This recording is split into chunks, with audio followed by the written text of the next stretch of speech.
Ladies and gentlemen, we are live, and welcome to today's live commentary stream of the NASCAR Cup Series Advent Health 400 at the Kansas Speedway. About to break this opening segment down for today, where we will go through all the pre-race fantasy advice for you guys, drivers who I am predicting to not finish in the top 10. Bold picks for that. Bold picks who I'm guaranteeing top 10s for. Some potential sleeper picks for this afternoon's race as well. So some late fantasy and betting advice for you guys. Thanks for everybody tuning in. Be sure to hit the like button, subscribe for more daily NASCAR content. Our goal is going to be 150 likes on the stream for today. We ended up hitting more than that last week for the Dover race, which was on a Monday, so I think we should be easily able to do that here for the Sunday race today. The first time that NASCAR has raced on a Sunday in a couple weeks, with the rain out running on Monday for Dover. Have to date back to Talladega the week before that, and I was at Talladega, so in fact this is the first Sunday live commentary stream we've had on the channel in about 3 weeks. But needless to say, it's something I want to talk about before we get into the predictions for the... I'll actually go through the point standings afterwards.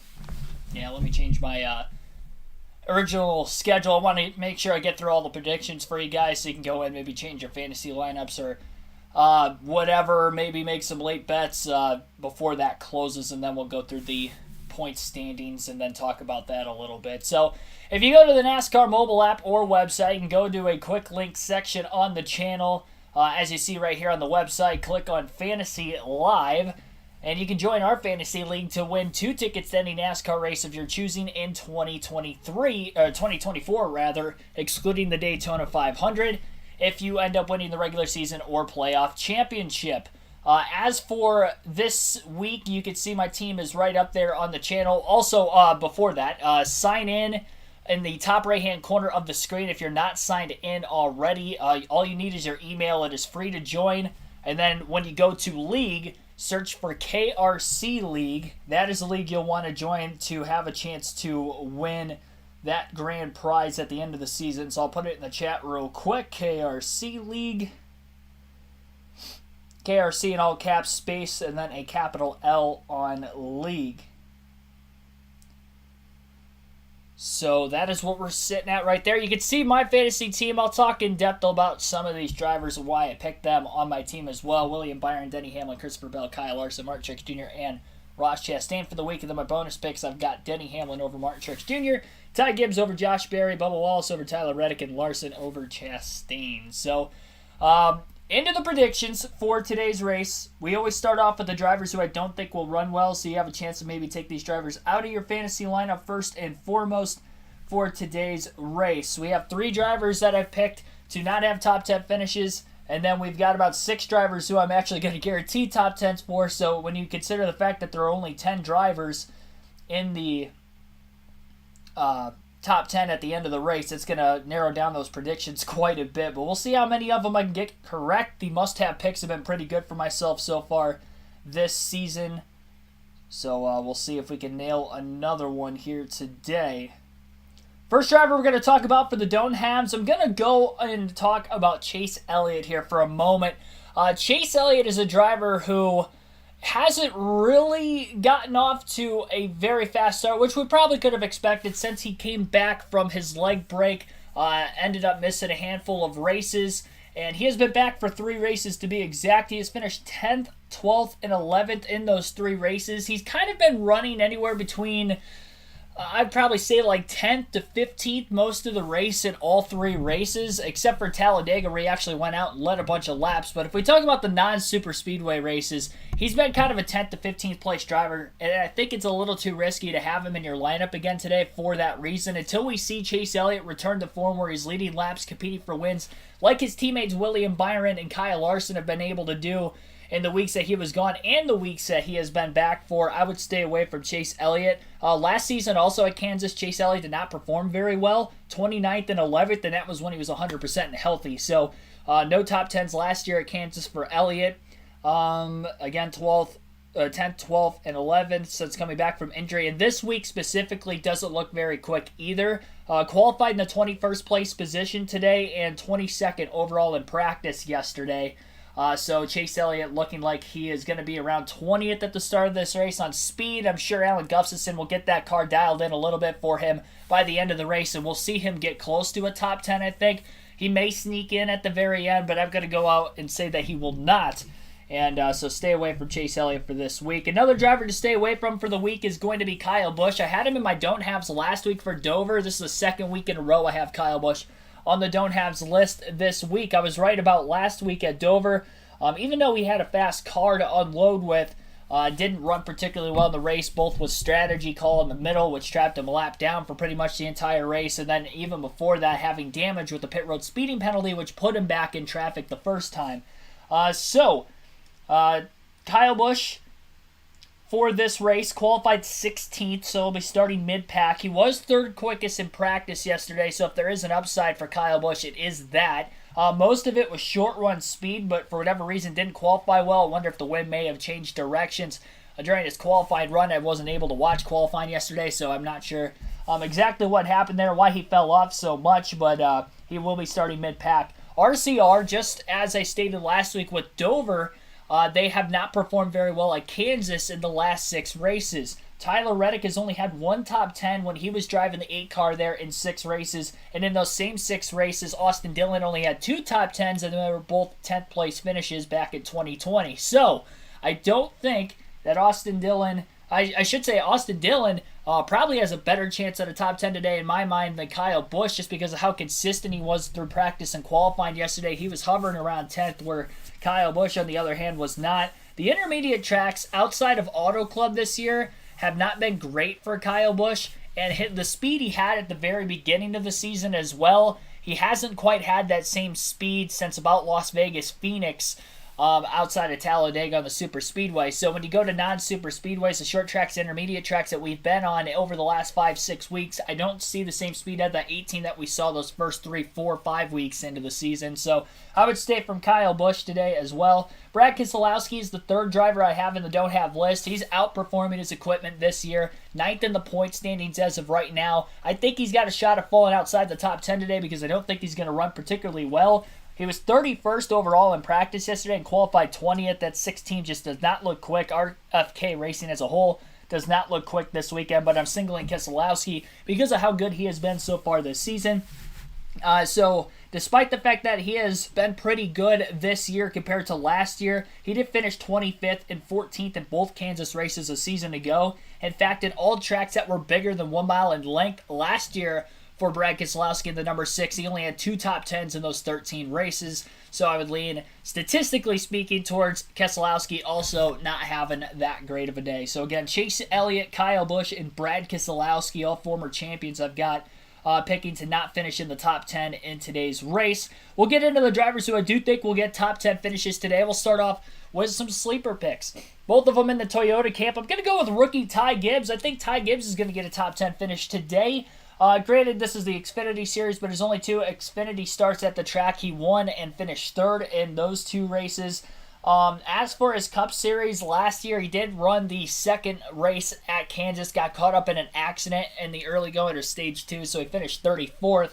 If he could keep it clean today, he will have speed. All 4 JGR Toyotas in both Kansas races last year finished in the top 10, and in the fall Kansas race, all 4 of them finished in the top 6. So look out for the Toyotas today. I'm going to be very high on the Toyotas perform well, and I think Ty Gibbs gets a top 10. That 54 team has showed a lot of speed in recent weeks. He had 4 straight top 10s before going into Talladega. That ended his streak. And then last week he was running on speed as high as 3rd at one point. He fell back in that final run of the race with the second to last run, I should say, in the race before the late caution, as he fell from about 3rd to 11th during the run and just finished outside the top 10 once again. But he has had speed. I think he'll have speed today. If he could just get to the end of the race, I think he's going to have a pretty solid finish. Same goes for Bubba Wallace. If he could just keep it clean, get to the end of the race, I think he's going to have a good finish. Kansas was probably his best racetrack last year. Not only he won the fall race, but he had a top 10 finish in the spring race as well. 23XI Racing swept both races with the 45 car, winning both. Now, granted,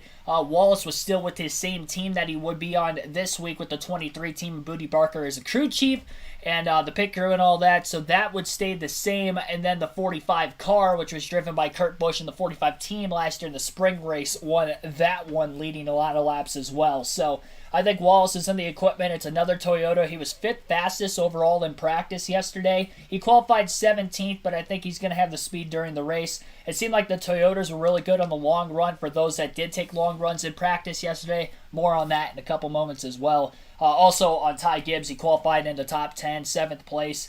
Was 19th quickest overall in practice, so kind of an inverse of what Bubba Wallace was, where Bubba was a lot faster in practice than qualifying.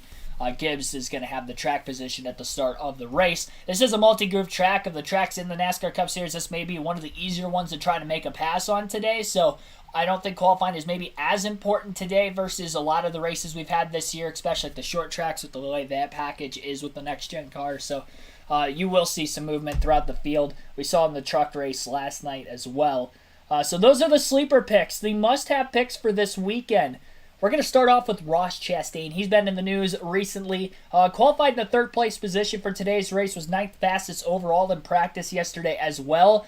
His finishes last season at Kansas, finished 7th in both races. The year before that with Chip Ganassi racing 14th and 13th, and his only 4 starts in somewhat competitive equipment at the Kansas Speedway. Both Trackhouse cars did qualify in the top 10 today, so they both have some pretty similar speed this weekend. And they also both had top 10s in the fall race. Not just Chastain, but Daniel Suarez led some laps and also had a run. In fact, Suarez led more laps in that race than Chastain, and almost won a stage late in that race, late in stage 2 as well on strategy. So I would lean towards Chastain out of the Trackhouse cars to have a better run than Suarez, but I wouldn't be surprised if Suarez had a pretty solid run today.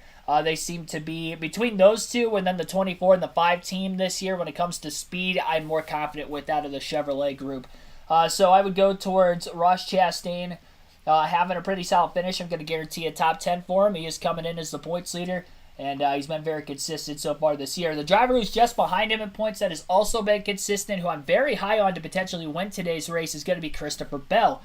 Christopher Bell, in 4 of his last 5 races at Kansas, all of them in the 20 car. He ended up finishing in the top 10. He finished top 5 in both Kansas races last year, finishing 3rd in the spring race and 5th in the fall race. Qualified 12th today, so starting just outside the top 10 with 6th fastest in practice, but he had the 2nd fastest 5, 10, and 15 lap averages yesterday. He did not make a 20 or 25 lap run or longer in practice yesterday versus some drivers did, so we don't know exactly how good his long run speed is going to be compared to some of the other Toyotas in the field, but I'd have to imagine to be similar to his teammates who were very fast in practice and qualifying yesterday as well. So he is tied for one of the favorites in today's race according to FanDuel Sportsbook. So Christopher Bell, very high on my radar. Almost picked him to win this weekend's race. I think he is a good pick to win today's race if the driver I'm going to pick doesn't win. Next driver in the must-have pick, this is not my pick to win the race today, but it is going to be Kyle Larson. He's been on the must-have pick a couple weeks in a row. He was my pick to win Dover last week. Unfortunately, despite the fact it looked like he had the quickest car in the field the first 80 laps before getting in a wreck that Ross Chastain caused when he turned the 15 of Brendan Poole. Larson was in the outside, right behind Chastain, had nowhere to go, and Poole slid up in front of him and hammered him, ended his day. 7 top 10 finishes in the last 10 races at Kansas for Kyle Larson. 4 top 5s in the last 8 races. So he's been pretty good.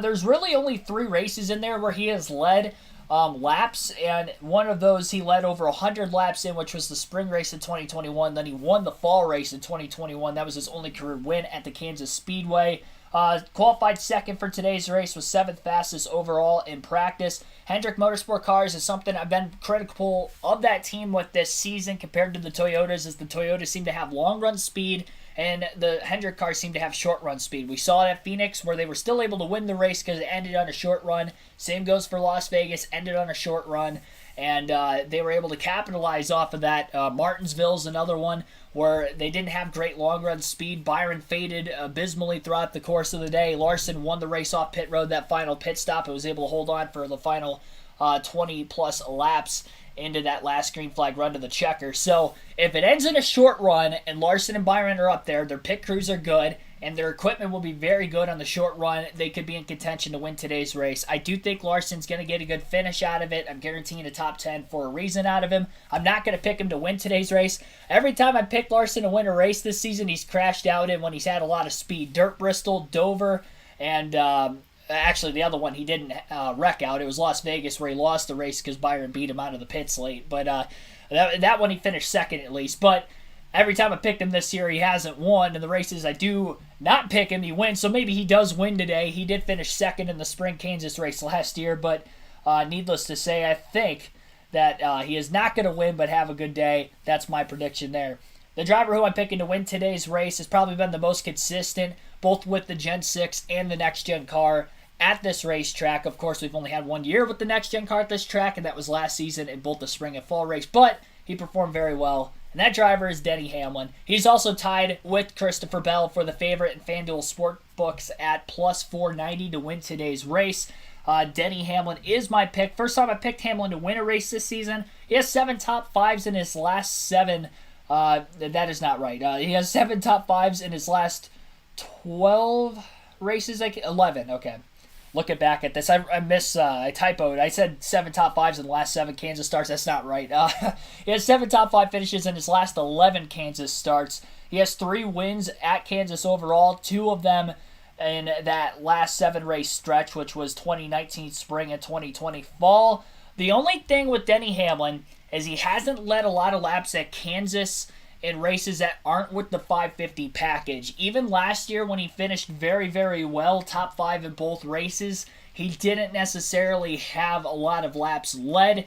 He was put back in traffic due to a pit road penalty, shocker out of Denny Hamlin in the fall race at Kansas last year, but he did come back to finish second. If he doesn't make any mistakes on pit road, the pit crew doesn't make any mistakes on pit road, I do think we have the potential to have this race have a lot of long green flag runs. The Toyotas will bolt forward, kind of like we saw at Dover last week on the long green flag runs. I think the same will happen this week, and I think Denny Hamlin at Toyota will go to victory lane again this week. Of course, we saw Truex get his first win last week. Hamlin was quickest overall in practice yesterday. He also had the fastest 5, 10, 15, 20, and 25 lap averages in practice. I think he's clearly got the best car on the racetrack going into the race this weekend. We'll see if that will also transfer on race day as it did yesterday with the on-track activity. But as far as yesterday, clear as day, he had the best car. He did qualify in the 8th place position. He was fastest overall in practice also, so did qualify quite as well. Car maybe not on the trimmed out side of things, but definitely is going to be the fastest once we get 10 to 15 plus laps into the run. So we'll see if the teams can make adjustments to get closer to Denny Hamlin throughout the course of the race. But that is my fantasy picks for this weekend. Again, just a quick recap. My must-have picks for this weekend are Denny Hamlin, Christopher Bell, Ross Chastain, Kyle Larson. I'm guaranteeing top 10 finishes for those guys. The 2 sleeper picks who I think will get top 10 finishes as well today are Bubba Wallace, Ty Gibbs. And the don't have picks, so I'm predicting not to have top 10 finishes for are Chase Elliott, Brad Keselowski, and Kyle Busch. So that is the picks, and Denny Hamlin is my pick to win once again. So that is that. Thanks for everybody tuning in, by the way. Lucas, Tim Brown, Patrick Soto, Weather Expert Gaming, Kyle Lance, Gavin Loves NASCAR, Linda Bollinger, Dark Crypto, Sean Murphy, Harry T., Naomi Morgan, and Hopeful also welcome into the stream. We've got about 64 people watching. Be sure to hit the like button, subscribe for more daily NASCAR content if you have not already. Appreciate you guys listening in. I'd like to see who you think will win today's race, and what did you think of my fantasy picks as well. Look at the chat. I'll look back at the chat a little bit. We're at 39 likes right now, by the way, so again, our goal is 150 today.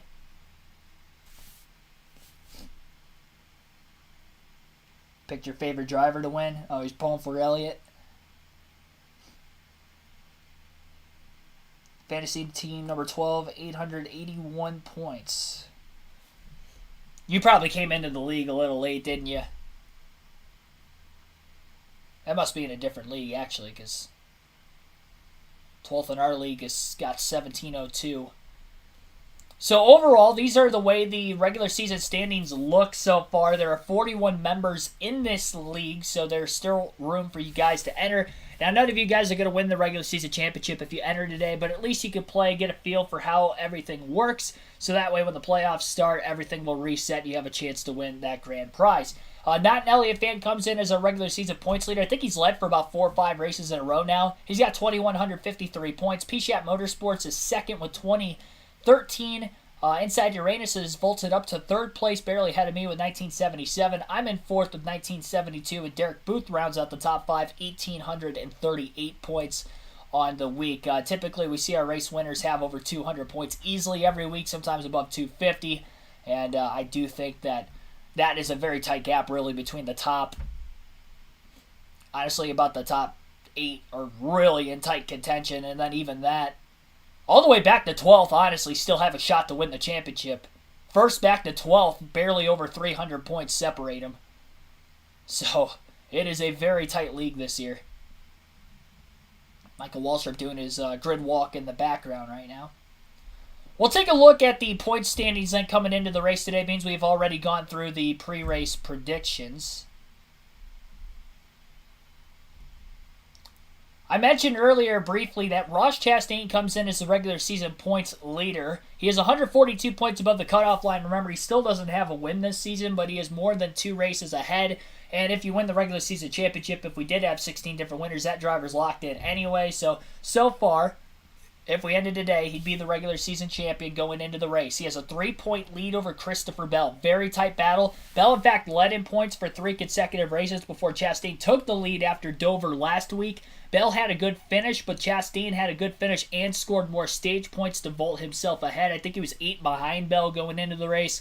Ended up netting 11 points on him and now has a 3-point lead through 11 races. We still have, after today, 14 races left in the regular season. Drivers who are locked in with wins in the playoffs are Christopher Bell with 1 win, Martin Truex Jr. just picking up his first win of the year, Tyler Reddick has 1 win on the year, Kyle Busch has 2 wins on the season, Kyle Larson and William Byron both have 2 wins this year, and then Joey Logano and Ricky Stenhouse Jr. each have a win. So far we are sitting at, let's see here, 1, 2, 3, 4, we are sitting at 8 different winners, so 8 drivers are locked into the playoffs, still 8 spots open with 14 races left, so there is still time for a lot of these guys to get the win today. Also above the cutoff line very comfortably, Kevin Harvick is 104 points to good, third in points. He's only 38 behind Chastain, so there's still a shot there. He was leading in points a few weeks ago, but lost a lot at Talladega, and then last week at Dover as well. He didn't have that great of a finish despite having a solid day in the first half. I think he had a flat tire at the end of stage 2, and he never really got back in the top 15 after that. Ryan Blaney been very consistent 2 years in a row. The next-gen car just can't seem to get a win. He's 98 points above the cutoff line and 5th in the standings, only 44 out of 1st. Denny Hamlin is 7th in the standings overall, only 53 out of 1st, and he is 89 points above the cutoff line. Brad Keselowski is 9th overall in the standings. He has 67 points out of 1st and 75 points above the cutoff line, and then after that it gets a lot tighter. Chris Buescher sitting 12th overall in the standings. He's only 49 points to the good. And then you have to look at Alex Bowman, who hasn't had the waiver yet, but I would imagine he will get a medical waiver for the playoffs. He, after missing last week's race at Dover, he will miss again this week's race. And I think he was scheduled to be out, according to Bob Pockrass, for 3 to 4 weeks, so he will not be back next week either. We're probably looking at either... not next week, but either the week after, which will be the All-Star race, which he'll probably end up taking that off too because it's an exhibition race, I would have to imagine.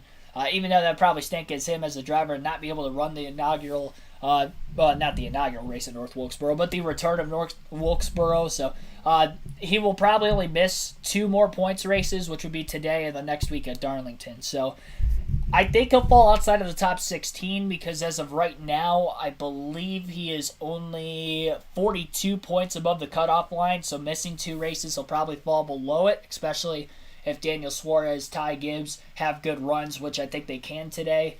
We'll look out for that as the coming weeks happen. But hopefully he'll be back by the Coke 600 at Charlotte, and he's still got a shot to point his way in. hopefully he returns back to 100%. Josh Berry again in that 48 car for the owner standings this week once again. Chase Briscoe, he is 22 points above the cutoff line right now, currently 16th overall in the regular season standings. And he is the last driver above the cutoff line going into this race. And now it actually shows that on here that Daniel Suarez is above the cutoff line, but that's only because Bowman hasn't gotten the medical waiver yet. So Bowman is still ahead as of right now. But Chase Briscoe, 19 points ahead of Daniel Suarez for that last transfer spot into the playoffs about midway through the regular season right now. Ty Gibbs would only be sitting 22 points behind the cutoff line, and then Austin Cindric also within close striking distance, as he is sitting roughly 26 points below the cutoff line, and he did not have a good run at Dover last week. I think he was only behind by single digits, but was running right outside the top 25 pretty much most of the race. Did not get a good finish and no stage points, so he lost a lot of ground there too. So that's kind of the battle around the point standings coming into the race today. I believe they have already done the national anthem, and the drivers were hopping into their cars, getting ready for the start of today's race. You'll hear the command when Fox comes back from the commercial break. The race is on FS1 this weekend for anybody wondering. So again, the race on Fox Sports 1 here today, if you're wondering where you could watch. Norman Danner, Stanley Panter, Sid for Brains, Irina Sayre, Silent Owl Scribe, Hercules Harrigan, and yeah, that's it for all the newcomers into the stream. Appreciate everybody tuning in, as always.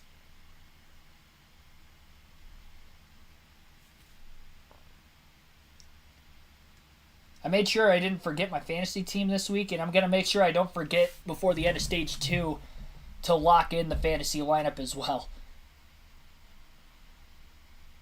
So we'll wait to go through the starting lineup for today's race until after we get the command, and then we will see the full field starting order.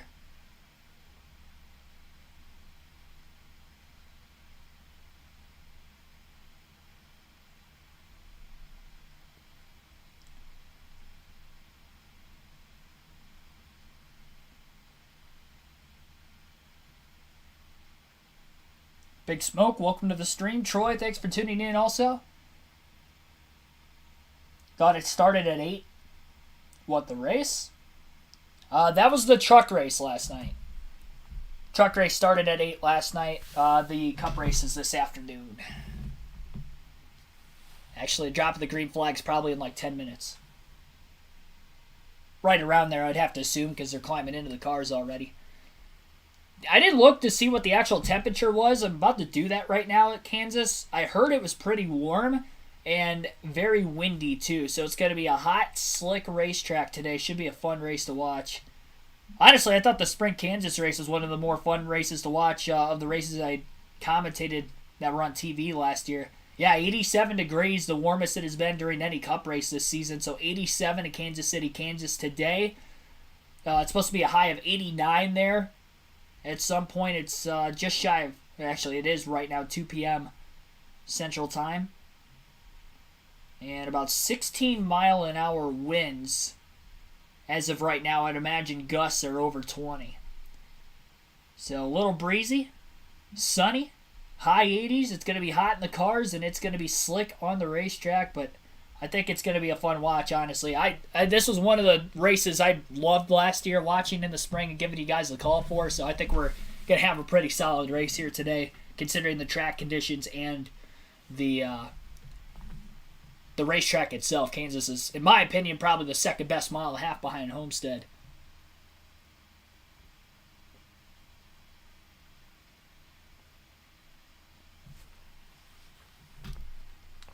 And heat up these hot rods to go 400 miles around this mile and a half in Kansas. Hi, everybody, and welcome. Mike Joy with Clint Boyer, who's won a truck race at his home track. Home game for Clint. And just named to NASCAR's 75 greatest drivers of all time and last year's winner of this race. Kurt Busch, cool to have you here. Thank you, Mike Joy. Appreciate it. It's quite an honor, and it's very special for our family. Absolutely, and what an honor. You said it. Now, today, the heat is going to be the big story. It is on. But the bigger stories are the two groups of cars that are probably going to contest this win.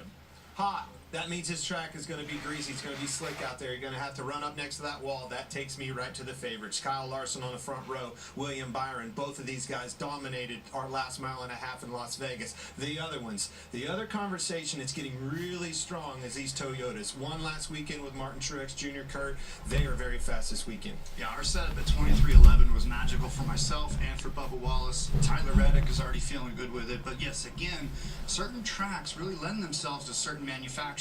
And Toyota just has that extra strength here, whether it's low drag or the extra power.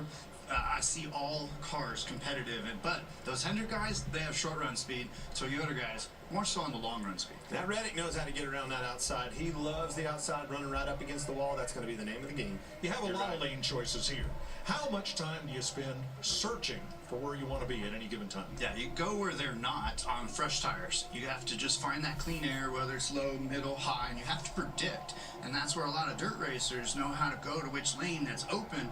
But on the long run, Clint, it's going to be up against the wall because that's where you get to keep your momentum. Well, that's the line, right? You said, how do you know the lane? The lane is that outside line. Everybody's going to be up there making this track big because it's hot, it's slick, all that's going on. That being said, maneuverability, being able to move around the track, a slide job, if you will. You're going to see a lot of that today. You're going to see some gone right, and you might even see one gone wrong. The heat today will test these drivers and these pit crews. We're ready to race in America's heartland for 400 miles. Let's go trackside. Now, And now, race fans, here to say the most famous words in motorsports. Please welcome Kansas City Chiefs Hall of Famer and two-time Super Bowl champion, Neil Smith. NASCAR fan, are you ready? NASCAR fan, make some noise for Advent 400 race. Drivers, start your engines!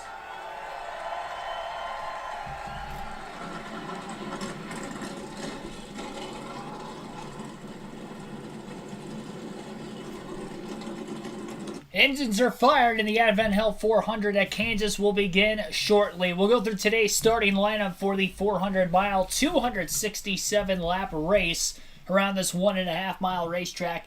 HMS locking out the front row again, and again it is the 24 and the 5 this week with William Byron on the pole.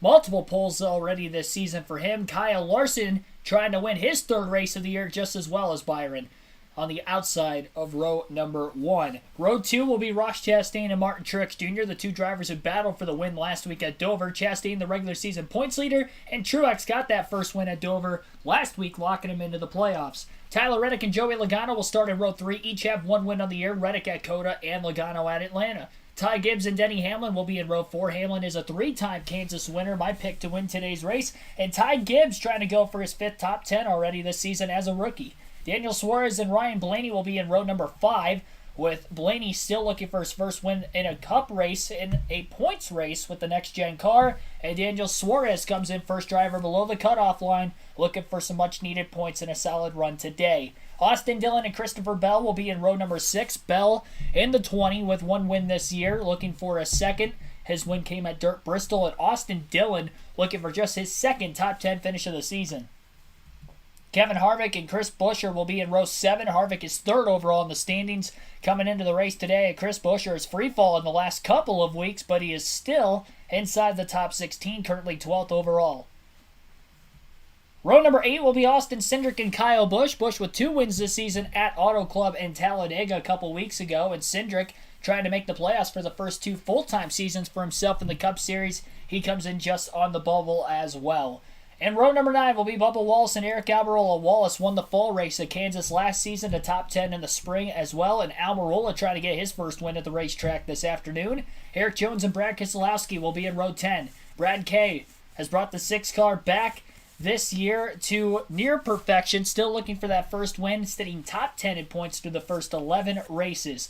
Chase Elliott and Noah Gragson will be in row number 11. Chase Elliott looking for his second top 10 since coming back from his leg break and just his third on the season overall. Needs to pick it up if he's going to want any shot of making the playoffs this season. And Noah Gragson, the rookie, making his first career Kansas Cup start. Michael McDowell and Corey LaJoie will be in row number 12 for today's race. LaJoie has had a lot of speed this season. He was top 15 practice time yesterday as well. We'll see if he can get that Spire Motorsports Chevrolet back in the top 15 again today. Harrison Burton and Ty Dillon will be in row number 13 for today's race. Burton 30th in points overall, needing to pick up the slack in his second full-time season in NASCAR Cup Series competition. AJ Allmendinger and Ryan Preece, two drivers who have been struggling out of the gate this year, will be back in row 14. Josh Berry and Justin Haley in row 15. Berry filling in for the injured Alex Bowman for the second week. Last week ended up getting a top 10 finish at Dover. We'll see if he can get another top 10 finish today. Chase Briscoe and Todd Gilliland will be back in row 16 for the start of today's race. Briscoe is the last driver above the cutoff line on points coming in. He's got his work cut out for him starting deep in the field. Daytona 500 winner Ricky Stenhouse Jr. on the inside of row 17 with Brendan Poole making his second straight start in the 15 car for Rick Ware Racing again this week on the outside of him. Gigi Yaley and Josh Bilicki will round out the field for this week. Bilicki making the start for BJ McLeod's Live Fast Motorsport team, and Yaley making another start in the Rick Ware Racing number 51 car as well. Fire up and roll off. Let's take you back to last year. We're in the spring race. Kurt Busch held off Kyle Larson and drove the number 45 to victory for Michael Jordan and Denny Hamlin. And in the fall race here, Bubba Wallace switched over from his 23 to the 45 and doubled up for Team 2311.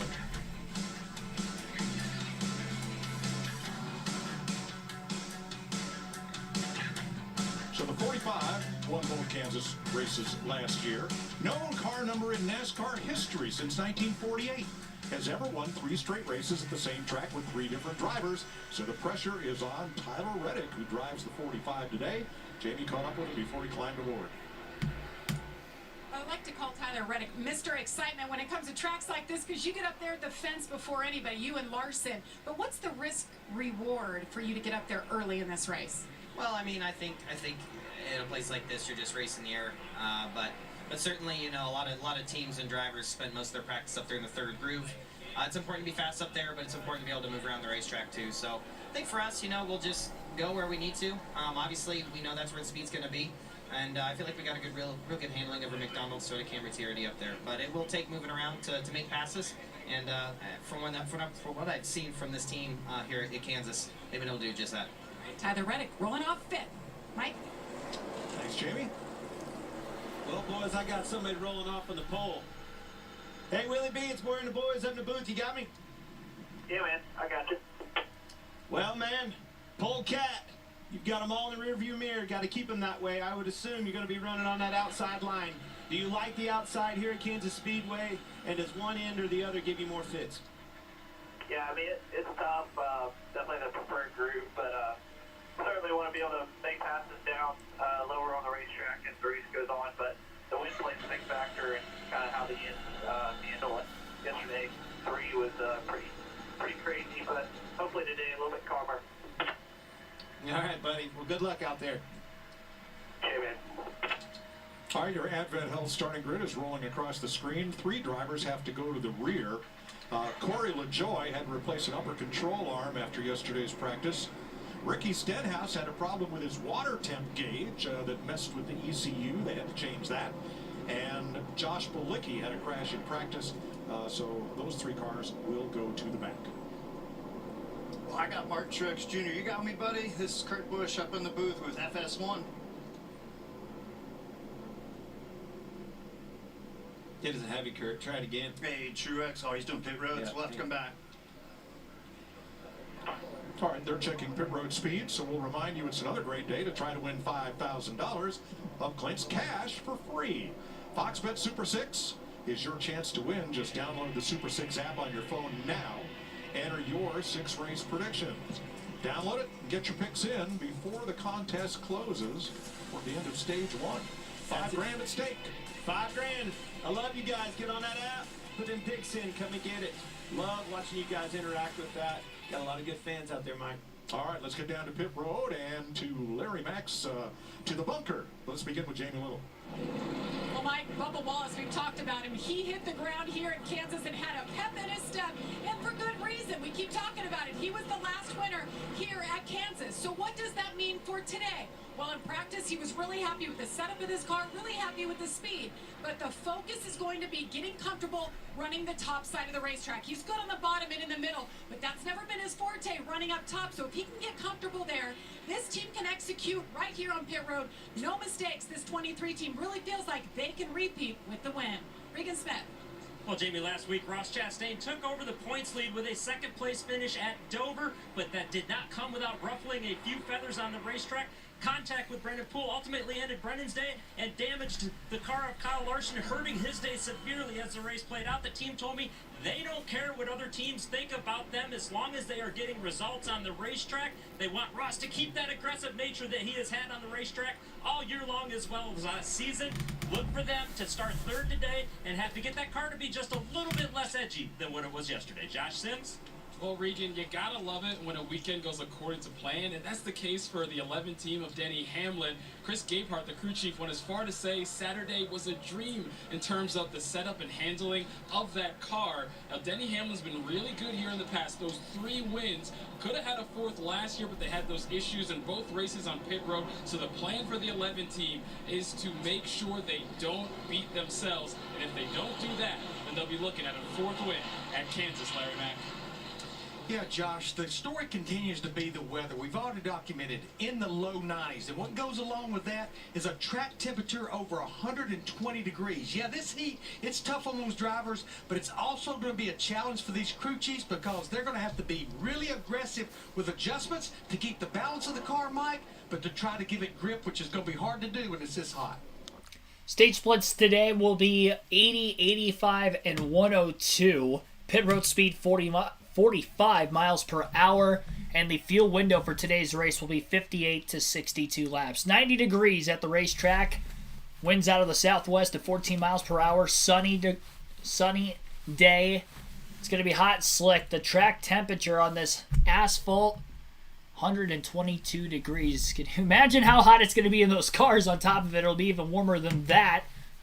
I'm sure they'll have some temperature gauges we'll look at throughout the course of these of the race today inside of these race cars, and it's going to be sweltering for sure. Lights are out on the pace car. They will be going green this time. The field is just getting into turns 3 and 4. Byron will be the control car down on the bottom.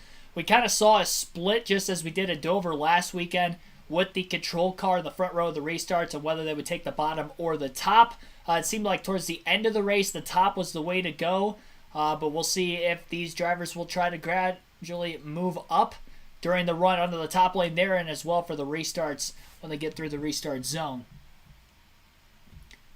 Pretty nice crowd on hands at the Kansas Speedway today. Pace car is down onto pit road, and round number 12 of the NASCAR Cup Series season in 2023 will begin. Byron gets the push from behind from Chastain. Green flag is out, and we are racing in the Advent Health 400 at Kansas. Quickly clear into turns 1 and 2 is the 24 of Byron down in the bottom lane. Kyle Larson will also be cleared by the 1 of Chastain for second place. Off turn 2, though, Larson battles back to the outside as he was able to side draft the right rear corner panel of Chastain enough. Chastain trying to do the same on the left side of Larson's car as they dive back into turns 3 and 4. Little slide job from Chastain to the bottom, slides towards the top, not going to be able to clear the 5. A lot of 3 wide racing going on further back in the pack. William Byron from the pole will lead lap 1. Larson second by half a car length over Chastain for third. Chastain down in the bottom. His car bottoming out just a little bit. Tyler Reddick in the McDonald's number 45 car up on the outside. Chastain clears Larson for second off of turn 2. And now he can move to the top if he chooses. Decides to actually go right back down to the bottom again. Byron went to the inside as well to try to protect the bottom on Chastain. So Chastain had to work through a little bit of dirty air. Tyler Reddick closing the gap now on Larson for third place. Suarez went to the apron trying to get by Ty Gibbs, who crowded him going into turn 1. They're still side by side for position as they battle for 7th on the track. Suarez almost clear. And Byron has a problem. Something happened to William Byron. He went down to the apron off of turn 2. And now it looks like Kyle Larson and Ross Chastain are going to battle for the lead off turn 4 as they're side by side. And that lap will be led, I believe, by Chastain by inches. Reddick to the bottom going 3 wide into turn 1. And he passes them both. What a move by Tyler Reddick. He's going to slide up the track, almost into Chastain. Larson battles back to the inside of the 45 again as they went 3 wide for the second corner in a row. Reddick went up too far after dive bombing into turns 1 and 2, I should say, to go 3 wide initially. Completed the pass, and then by the middle of the corner, he was in the middle 3 wide. Larson and Chastain are still dead even as they cross the stripe. Chastain leads that lap again. And now Larson's going to try the slide job into turns 1 and 2. Clear. His car moving around a ton. By the exit of the corner, Reddick will get underneath the 1, which is going to box him in behind Larson on the top. Byron's regathered in 4th place. Still haven't seen a replay to see what happened to William Byron, but I can understand why, as a racing Larson gets turned on turn 4. Gets hooked by Tyler Reddick. Caution flag is out. Everybody will escape to the outside. And I believe Larson's car is okay. Caution is out, lap 5. A wild start to this race. Tyler Reddick tried to pull in line behind the 5 of Larson off of turn 4 and hooked him. Down into the grass went Larson. I do think he blew a tire when he ended up locking the brakes up. And already, after a wild start, we see a yellow at the front of the field. Byron had gotten loose off turn 2. Looked like he tagged the wall with the right rear corner panel as well. That's how he lost the lead. And then the battle was on between the 5-1 and the 45 after that. I told you guys it was going to be a heck of a race. I didn't think we were going to get that racy this early, but man, that's got to be probably the most chaotic start to a race I've seen in a very long time.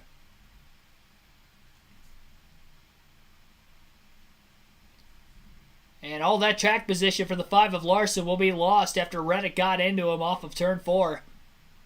He's trying to slide up in line as he was clearing the 1 of Chastain. He cleared the 1, but then he ended up clipping the 5 perfectly. And that left rear corner panel sent him down into the grass. There's no major damage on either Reddick or Larson's car, so they should be okay.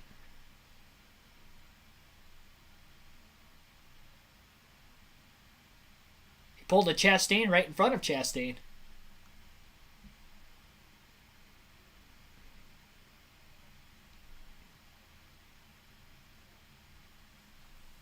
Don't usually see Tyler Reddick make those kinds of mistakes, I will say.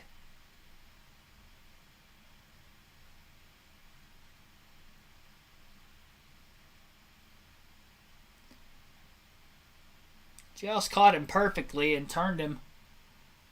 Luckily, nobody else was collected. But the caution flag did come out. And it's our first one of the race.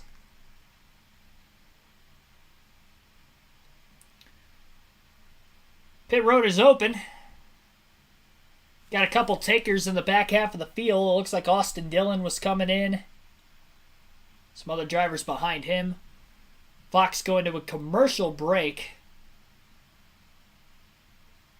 And we'll get back to green flag racing shortly when they return.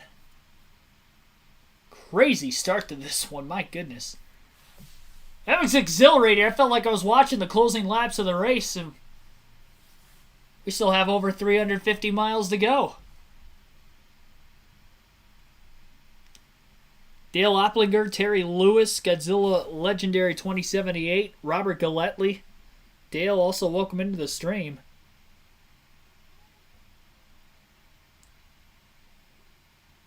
Sure to like and subscribe for more daily NASCAR content if you haven't already.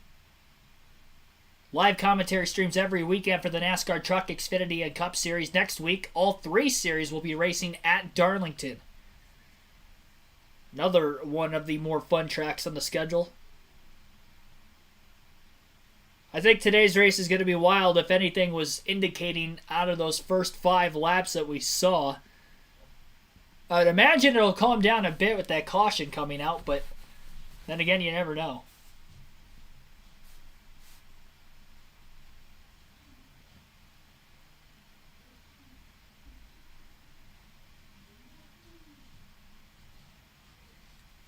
Definitely a wild start to the race today.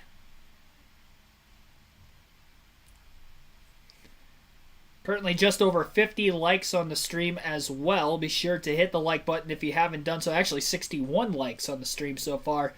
But hit that like button. Subscribe for more daily NASCAR content. Our goal is 150 likes on the stream today. We're already over a third of the way there as the race has just started, so appreciate that from everybody. Just over 7 minutes after the drop of the green flag, we're under caution for a spin by the race leader, Kyle Larson, after contact from behind from Tyler Reddick. Reddick tried to pull up in line between the 1 and the 5. There wasn't enough room. He clipped Larson. He went down the track. No major damage on either race car. Reddick will remain out in front with the race lead. Larson ended up flat spotting a tire in the middle of the slide, so he had to come onto pit road, change tires, and he will be at the back of the field for the restart. They are doubled up. They'll be going green this time by. Top 5 for the restart will be Tyler Reddick, Ross Chastain is in second, William Byron third, Martin Truex Jr. fourth, and Joey Logano will be fifth.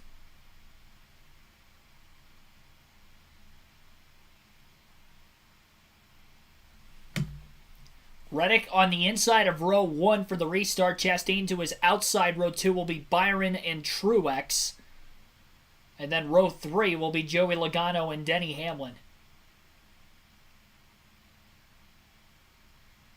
Well, let's try this again. Pace car pulling to pit road.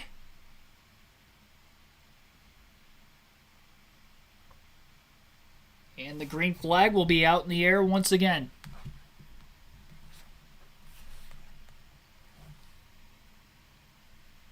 Reddick taking the bottom lane once again, just like Byron did off the start. It will work for Tyler Reddick as he'll be clear into turns 1 and 2. The 24 gave him a great push. Reddick quickly moves up to the middle lane in the center of the corner to protect the outside as he's about a car length clear on Ross Chastain. 3 wide between Ty Gibbs, Martin Truex Jr., and Denny Hamlin, the 3 Toyotas further back in the top 5. Gibbs making headway. Chase Elliott, Ricky Stenhouse Jr., Josh Berry also 3 wide up the middle. Stenhouse moved up across both race cars. Reddick will lead his first green flag lap of the day. Already about 3 car lengths clear out ahead of Ross Chastain, and Reddick with the clean air is pulling away right now. Of course, we saw that 45 car and team win this spring race with Kurt Busch last season, and they are hooked up in the early going of this one today. Denny Hamlin dive bombing underneath of Joe Gibbs Racing teammate Ty Gibbs. Pulls alongside of Martin Truex Jr. Nope, not quite. Going to dive in line behind the 19, but he does clear the 54 for 5th. Truex to the outside of the 24. Byron, who is quickly falling back as this race progresses, had that big loose moment while he led the first couple laps of the race on the outside off of turn 2. Since then, he has gone down to the bottom. Now, before he did that, he was actually running the bottom before that, and he's still losing track position, so his tires may be shot already with that slide. Hamlin got by him. Ty Gibbs to the inside of the 24 as well. Another bit of a moment off of turn 4 for Byron. He does pull ahead of Gibbs with the momentum off the top side. It's definitely difficult to complete the passes down to the bottom, but it was not impossible by any means if you had a faster race truck in the Truck Series yesterday. I would assume that will be the same for the Cup race today, but the top will be preferred over the course of the long run as the tires start to wear off. Drivers are going to have to get well adapted to running up there. Obviously more dangerous to run the top because the risk of hitting the wall is much greater, but the speed is there to be able to do so. And if you can do it consistently, and the best that could do it consistently will more than likely win today's race. Daniel Suarez getting by Joey Logano. Logano restarted 5th. He has already fallen to 10th. And a good start in this race to Michael McDowell in the 34 as well, as he is now behind Logano, battling for that 10th place position. Driver spotlight right now in the prediction drivers for today's race, just 15 laps in. The sleeper picks of Bubba Wallace and Ty Gibbs. Gibbs is in 6th right now. Wallace, I think he pitted during that caution. No, never mind. He's in the top 10 too. I don't know what I was thinking there. He is in 7th place right now, and Gibbs actually just passed Bell for 6th. So both in the top 10 in the early going. And then the must-have picks, Ross Chastain is in 2nd in the early going. My race win pick, Denny Hamlin, is in 4th. Christopher Bell is 7th. And then Larson, who was leading before the caution, obviously back in traffic because of the spin, he is in 27th. The don't have picks right now, who I predicted to all finish outside the top 10. Brad Keselowski is still back in the 33rd place position. Very slow. Again, he did not unload with great speed today. Doesn't look good for him early on. Chase Elliott's 26. Same kind of goes for him. He's in the back of the field. And then also Kyle Busch is in 15th, right around where he qualified, just a couple positions up from the start of the race. Just under 150 people watching. Appreciate everybody tuning in. Marvin Davis, thanks for tuning in. Lawrence Markham, also welcome to the stream. David Griffin, thanks for tuning in. Easia, Brett Whitesides, Robert Perkle, Colton Thompson, Big E, Sharita Cooper, Vintage Chick. Seen a lot of you guys in the chat over the course of the season as well, so appreciate you guys tuning in and week out for these live commentary streams. Mostly on Sunday, but a lot of you guys I see still on Fridays and Saturdays as well. Watched a pretty good truck race last night at Kansas. And I think we'll have an even better race here today. Already off to a better start in this one. Reddick is kind of set sail right now. He's got a 9/10 of a second lead over Ross Chastain, who is at 2nd. Mark Truex Jr. is currently in 3rd place, 1.3 seconds back. Denny Hamlin is in 4th, 1.7 back. Bigger gap back to William Byron in 5th. He is 4 seconds off the race lead. Ty Gibbs is in 6th, 4.4 seconds off the lead. Christopher Bell is 4.8 seconds off the lead in 7th. Bubba Wallace is 5.4 back in 8th. Daniel Suarez is 5.9 back in 9th. And Michael McDowell is 7.4 off the lead in 10th. Man, Byron's car is very loose on the outside lane. He is more comfortable running the bottom, but everybody else running the top kind of motivate around him. Definitely going to have to try to tighten that race car up a little bit. The Larson watch right now, he is battling Harrison Burton for 24th on track after restarting at the tail end of the field. So it's going to be fun trying to see how quickly he can get past everybody after leading when he had spun. Blaney battling his teammate Joey Logano for 12th on the track. Logano continues to free fall following the loose moment, the bad restart really that he had there initially. Fox going to a commercial break once again. First during green flag coverage, so we'll actually take a full field rundown of the full running order. 21 laps in out of 267 today. Tyler Reddick leads by 1.4 seconds now over Martin Truex Jr., who was just past Chastain for 2nd during the commercial break. Ross Chastain is sitting in 3rd place still. Denny Hamlin is in 4th. William Byron rounds out the top 5. Ty Gibbs in 6th. Christopher Bell 7th. Bubba Wallace 8th. Daniel Suarez 9th. And Michael McDowell is 10th. Kevin Harvick in 11th. Ryan Blaney 12th. Joey Logano 13th. Kyle Busch 14th. And Chris Buescher is 15th. Austin Cindric in 16th. Noah Gragson 17th. AJ Allmendinger 18th. Austin Dillon 19th. And Eric Almirola is 20th. Josh Berry in 21st. Eric Jones 22nd. Harrison Burton 23rd. Kyle Larson up to 24th after his spin. Ty Gillen 25th. Chase Elliott 26th. Ty Dillon 27th. Corey LaJoie 28th. Justin Haley 29th. And Ricky Stenhouse Jr. is 30th. Brendan Poole in 31st. Ryan Preece 32nd. Brad Keselowski 33rd.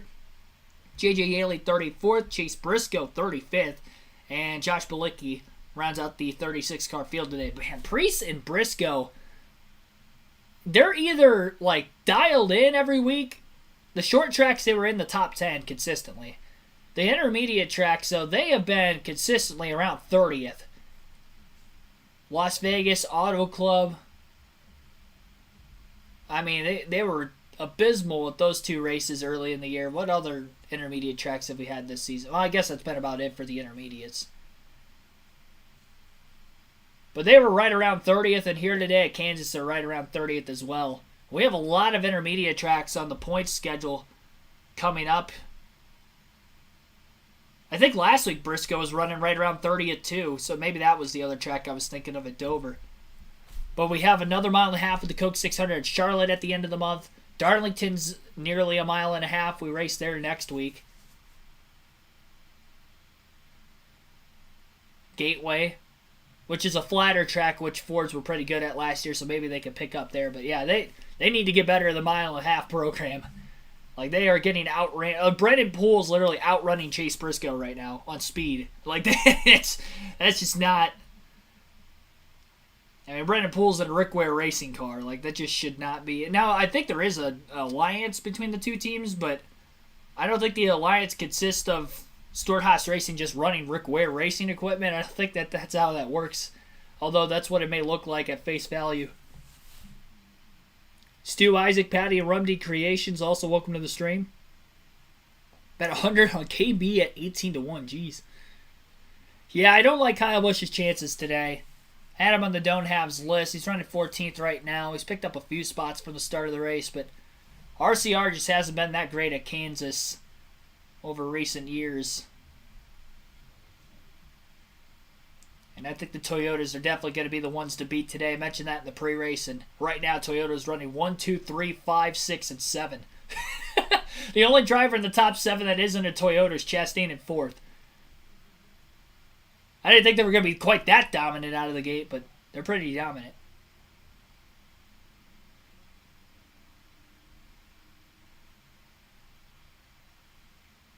107.6 degrees inside Justin Haley's race car right now. Kurt Busch stating on the Fox broadcast that that's about where the fans are anyway, so it might actually read a little cooler than what it actually is in the race car. I mean, it's basically like, imagine when you go out to your car after you go to like a grocery store or just like a hot summer afternoon, 90 degrees outside. I mean, it's 90 at Kansas. And there's like no air. That's what it feels like in the cars. Like that's literally what they're having to deal with and sit in. Not to mention, they're not just wearing shorts and a t-shirt like you'd be wearing on a normal 90-degree day. They're wearing, fire suits. So, and a helmet, a heavy helmet. Martin Truex Jr. will take the race lead away from fellow Toyota driver Tyler Reddick. Denny Hamlin now battling Reddick quickly for second place on the track. So Truex will take over the top spot. Coming off his win at Dover last week. His first win with the next-gen car in a points race. And obviously his first of the season, locking himself into the playoffs, giving that 19 team a little bit of momentum, and now leading laps here in the early going of today's race as we still have just over 50 to go yet in stage 1. Denny Hamlin has cleared Reddick as well, further back for second, and quickly moves to the top lane. Truex riding up near the wall as well. Reddick down in that middle to lower lane. He's running off the wall a bit. Kyle Larson threw a slide job to make the pass on Austin Dillon last lap. And Dillon ran right into the back of him off the exit of the corner. Hit him square enough, though, that the 5 was able to hang on. Actually pushed him further along the front stretch. And he's already up to 19th as he passes A.J. Allmendinger down on the bottom of the track in 1 and 2.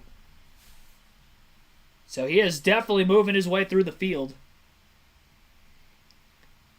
Belize Bambino, thanks for tuning in. SHR needs to call up Cole Custer, won at Kansas. What, in the Xfinity Series? He never won at Kansas. He won at Kentucky in the Cup Series, if that's what you were thinking.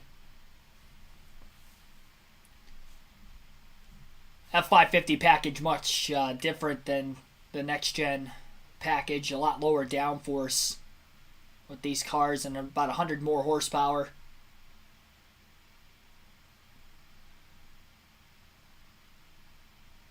Heading to another commercial break right now. Lap 31 of 267. Martin Truex Jr. now leads by 0.6 of a second over Denny Hamlin. Tyler Reddick is in 3rd. Ty Gibbs is 4th. And Ross Chastain is 5th.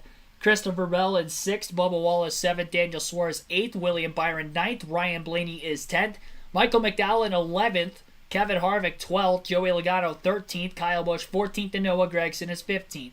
Chris Buescher at 16th. Josh Berry 17th. Austin Cindric 18th. Kyle Larson 19th and A.J. Allmendinger is 20th. Harrison Burton at 21st. Derek Jones 22nd. Austin Dillon 23rd. Todd Gilliland 24th. Eric Almirola 25th. Chase Elliott 26th. Justin Haley is 27th. Ty Dillon at 28th. Ricky Stenhouse Jr. 29th. And Corey LaJoie is 30th. Brendan Poole 31st. Ryan Preece 32nd. 33rd is Brad Keselowski still. 34th is J.J. Yaley. 35th is Chase Briscoe. He's the last car to lead lap. And then Josh Bilicki in 36th is 1 lap down. Under green flag right now, just over 20 minutes into the race. And Tyler Reddick has led the most. 23 laps led. 1 caution back on lap 4, coming to lap 5. And again, 80 laps in this first stage. We'll probably be seeing pit stops on the other side of this commercial break. You're watching the Advent Health 400 live at the Kansas Speedway here on KRC.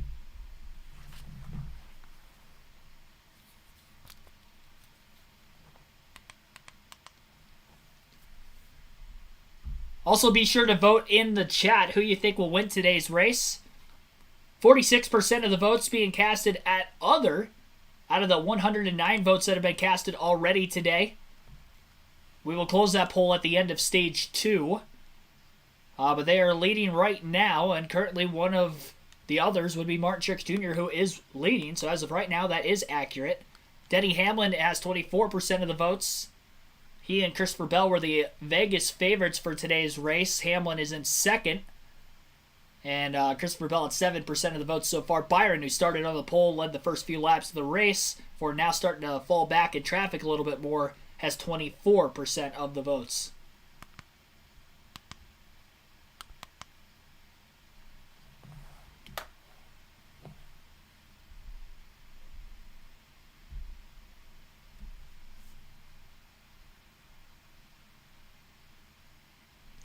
And it sounds like we've got some green flag pit stops starting. William Byron will be the first of the pits. The first to hit pit road. Race car still shoot free. Told the team it's bouncing on the right rear, much like it was last year in this race as well. Aha. That is a difficult combination. The right rear spring might be a little soft, or they got it too low and shocks bottoming out, and the tire can't hold the amount of load that the car's bottoming out on.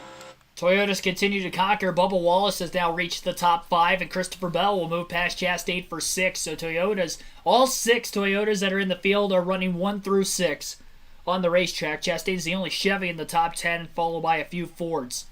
Cindric is in the pits, as well as Daniel Suarez now. Service continues on the 2 for Cindric.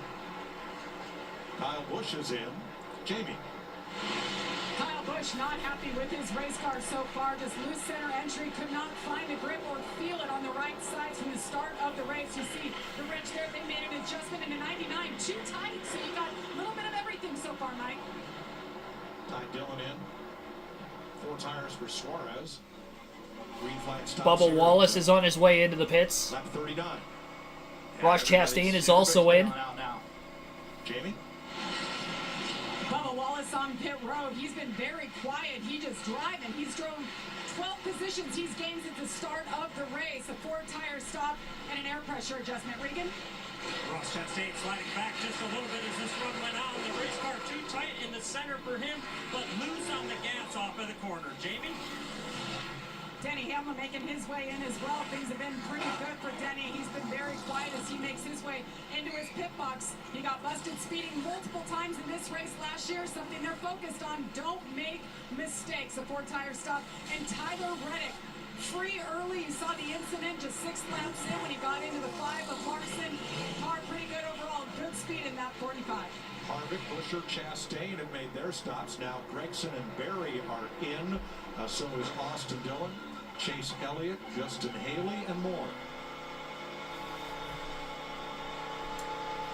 Yeah, this is like the Martin betting Truex window Jr., for the horse race. Ty Gibbs are in the pits. No pun intended with the Kentucky Derby yesterday, but everybody needs tires because you're halfway through a run. Let's go down to Regan.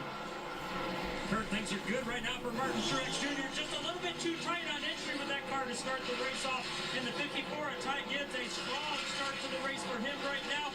Still some room to grow with that car, though. It's just too tight for him. Blaney, Larson, Burton are in. So is Jones. Keep an eye on this map. Here he comes. 11. Short pitted him a little bit.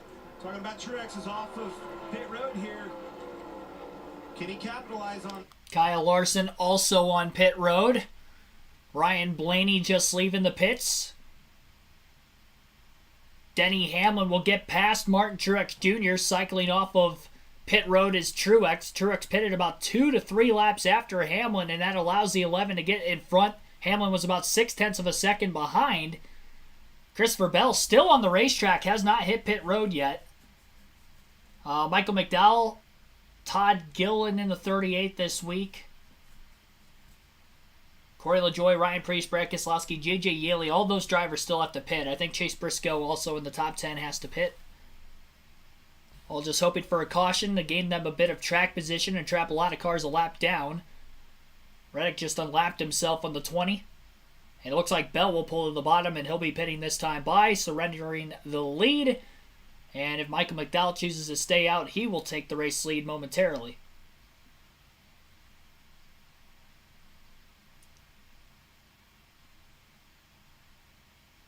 Todd Gillen also on pit road.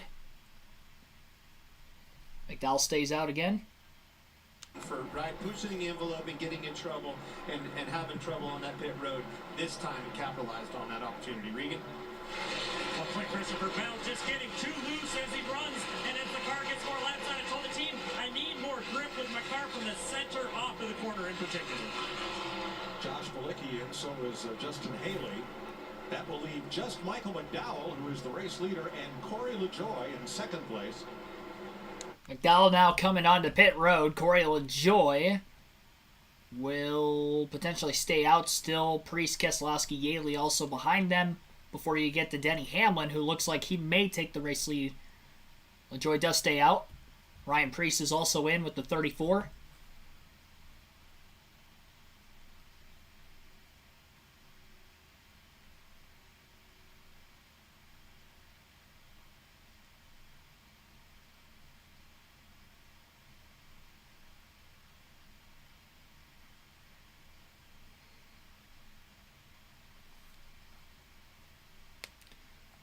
.35 laps left yet in stage 1. Chase Elliott trying to unlap himself real quick on LaJoie. And he'll do so down into turns 1 and 2. Elliott again has already made his stop. LaJoie and Keselowski rather trying to catch a caution. Briscoe also has to pit, but he's back in 7th. Daniel Suarez actually cycled ahead of both his teammate Ross Chastain and Bubba Wallace through green flag pit stops, so pretty quick stop by the 99 team. I do think he was one of the first cars to pit road, which obviously helped slingshot him ahead a couple of positions. And now he just passed Briscoe, still on track as well. And I think Suarez is going to be in the top 5 once everybody else pits. Kelly Jones, welcome to the stream also.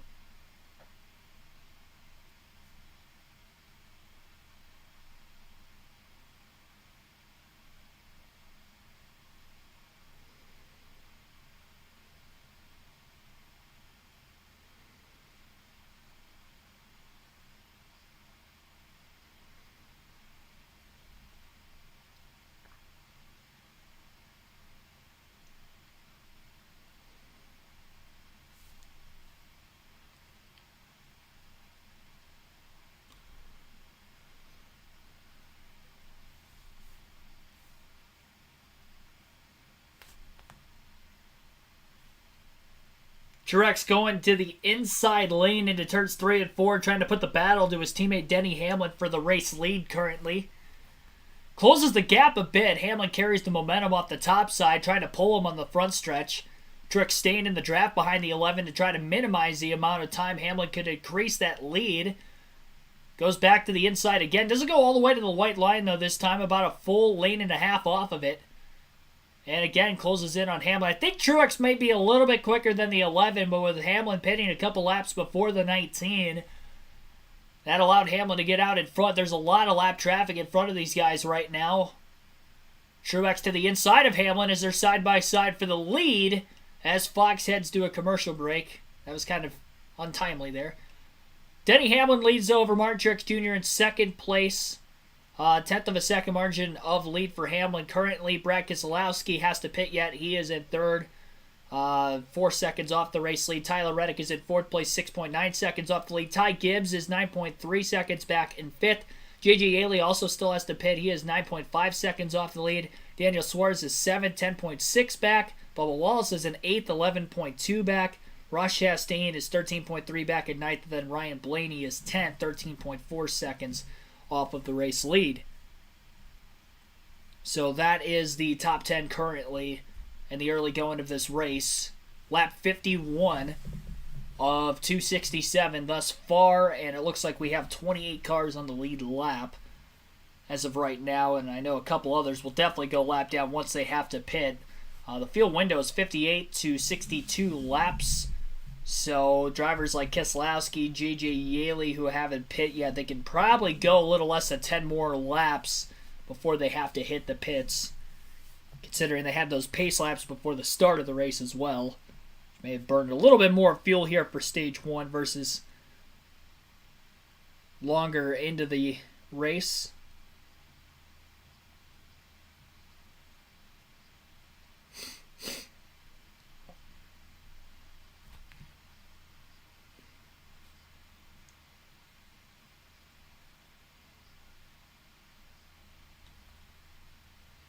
Byron speed on pit road? I missed that. Yeah, he must have. Byron back in 33rd right now. A lap down. So tough break for Willie B at the start of today's race. I didn't even catch that. Sorry for that. Truex did pass Denny Hamlin for the lead as well. He got underneath of Hamlin right as they were cutting to brake. So Martin Truex Jr. is now the race leader for the second different time in the early going of this one. He seems to be able to make it on field to the end of this first stage. So as long as we don't get another caution here. Very spaced out with the top 2 cars. 8 seconds ahead of third, where Tyler Reddick is running right now. Brad Case still out on the track, as well as the alien still in the top 10 momentarily. Oh, Gregson, who started deep in the field, he is going to be inside the top 15 once everybody pits. And Kyle Larson is already up to 14th place. He'll get 2 more spots guaranteed with the 6 and the 51 having to pit yet. He may get back to the top 10 before the end of stage 1, so look out for Larson. He was, of course, leading at the time of his spin. He was going to go out there and throw a heater right down the pike. So Martin Truex to the lead in traffic here. Just like we talked about, he was in position when it counted. Then he got in that dirty area of the lappers. He moved around, got in position, and made that pass. Used them as a pick. Oh, we got a wheel loose from the 14 on pit road. Rolling down the road by itself. That is not a good sign. That would be the left front.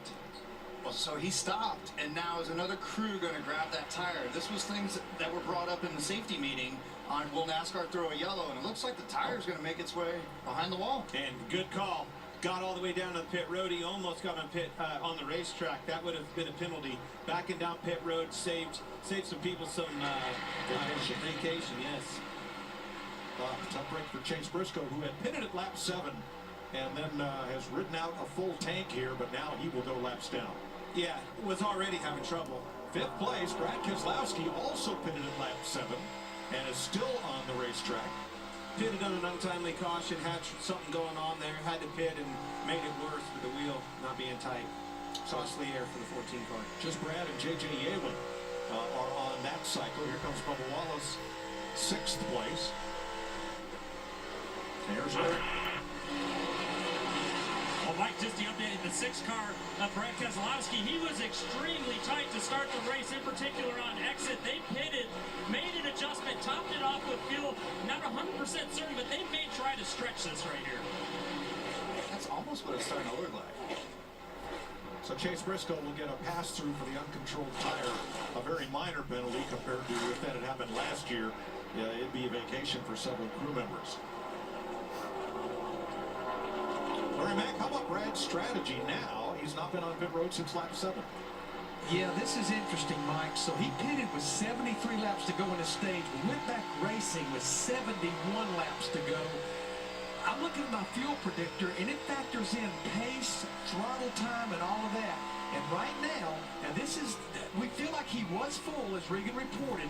Right now, I'm sure where he can go about 20 to 21 more laps on his tank of fuel. And if you look at it right now, there's 22 laps to go in the stage. Okay. Now, Christopher Bell, a lap ago, whips past Brad Keselowski. And Bell is an interesting story here. He is the now 7th place car. He was in 5th prior to the green flag pit cycle. But because he came in 4 laps later than the leaders, they got out on fresh tires 4 laps sooner. And that is why Christopher Bell is now 15 seconds behind. And that's also why you heard frustration out of Truex. Why did you keep me out a little bit longer? Frustrated, he lost that lead. But you cannot be the last one on pit road. You will lose. Wait a minute, wasn't that the same frustration he had last week early in the race? Why did you pit me later? And James Small said, we have a plan. Exactly. And they ended up in victory lane. I like it. You gotta like it when a plan comes together, but I'm back on Keselowski and Matt McCall and the wizardry on what they're trying to do. If this pulls off, they'll have an extra set of tires. You know, if the yellow comes out at the stage break here in 20 and he makes it on fuel, they will have an extra set of tires to use and maneuver later in the race. It's like an extra $100 bill in your pocket. Well, right now it's still paying off. If he can remain up there and keep this track position, he bettered himself probably 20-some spots inside the top 10 here. He was down and out almost last. Still a long 19 to go. Slip sliding around on those banana peels. You say wizardry, that old wand's getting a little bit shorter here. Let's see how it plays out. 61 laps complete. Martin Truex leading. Let's take a look at today's right combination, sponsored by Subway. Well, Mike, this may be hard to believe, but it has to do with Toyota and Kansas Speedway. They have 10 wins at this speedway, including 5 of the last 7. 1 year ago, Kurt Busch driving the 45 Toyota won the race. Toyota's had 4 in the top 5, all 6 in the top 10, and led a combined 171 of 267 laps. In the fall, Bubba won the race driving the 45, and Toyota's had 4 in the top 5 and led a combined 94 of 267 laps. All this could be the Subway right combination for the Toyota Camp to get their 11th win in Kansas and their 4th win of 2023. First Chevrolet in the race is Suarez in 5th. The first Ford is Blaney in 8th. The Toyotas 1 through 4 plus 6 and 7 right now. You know how I knew they were fast here? Because you're talking to me? No, all the brass showed up. I saw all the Toyota brass, all the manufacturer brass showed up here wanting that picture in victory lane. They like what their odds are. Okay, I can see your strategy there. I might have saw Edsel Ford down there earlier. I don't know. And then there's plenty of GM peeps, but I see what you're up to there, Boyer. Harrison Burton got into the wall here a lap ago. Yeah, a little scrape. Not too bad. Good save. Good save. Great save. Yeah. And Kyle Larson is working on the top 10. Here he is against Kevin Harvick, the lap car of Josh Bilicki there. Makes a little room. Excuse me. Yep. Move over. Gotcha. That worked perfect, Kurt. That did. I thought he was going to carve all the way to the 8th. I did too. And go 3 wide on Harvick, but that's a respect move for Larson to pass Harvick that way while they're working through the lap car. I think Harvick and Bilicki both gave him a lot of respect too. Moves him up to 11th. He restarted last, 36th. I was going to say, man on a mission. Whew. Here we go again. It's just choosing a lane that somebody's not in and working with your car setup. And I think the key to this racetrack is just the stick and the way that the car will work on entry. Cars that are complaining and are dropping off pace don't have that corner entry speed. Well, you nailed it. I think that key is whatever setup you figured out last year. They're still using it today, and it's still working. My car was pretty good. 14 laps to go in stage 1 in Kansas. True. Top 5 right now. Martin Truex Jr. leads by a half a second over Denny Hamlin still. Tyler Reddick is 10 seconds off the lead in 3rd. Ty Gibbs is 11 seconds off the lead in 4th. And Daniel Suarez is 13.6 back in 5th. Looks like, I think Brad Keselowski finally making his pit stop. I knew he wasn't going to make it to the end of the stage. I don't know why they... And the Fox booth thought that maybe he had a chance to make it, even though he pitted at lap 7. The field window was about 62 laps with the caution lap saved. We're on lap 68 right now, so you would expect that, yeah, that's probably why he is pitting. I would imagine that the 51 car will come in. Sure, actually, he already did come in, it looks like. So, yep, 51 and the 6 are in the pits, so everybody has now made their green flag pit stops in stage 1. We have 12 laps to go in the stage currently. Another look at the spotlight drivers right now as well. Denny Hamlin, one of the must-have picks, my pick to win today's race. He is in 2nd. Also of those, Ross Chastain is in 9th place.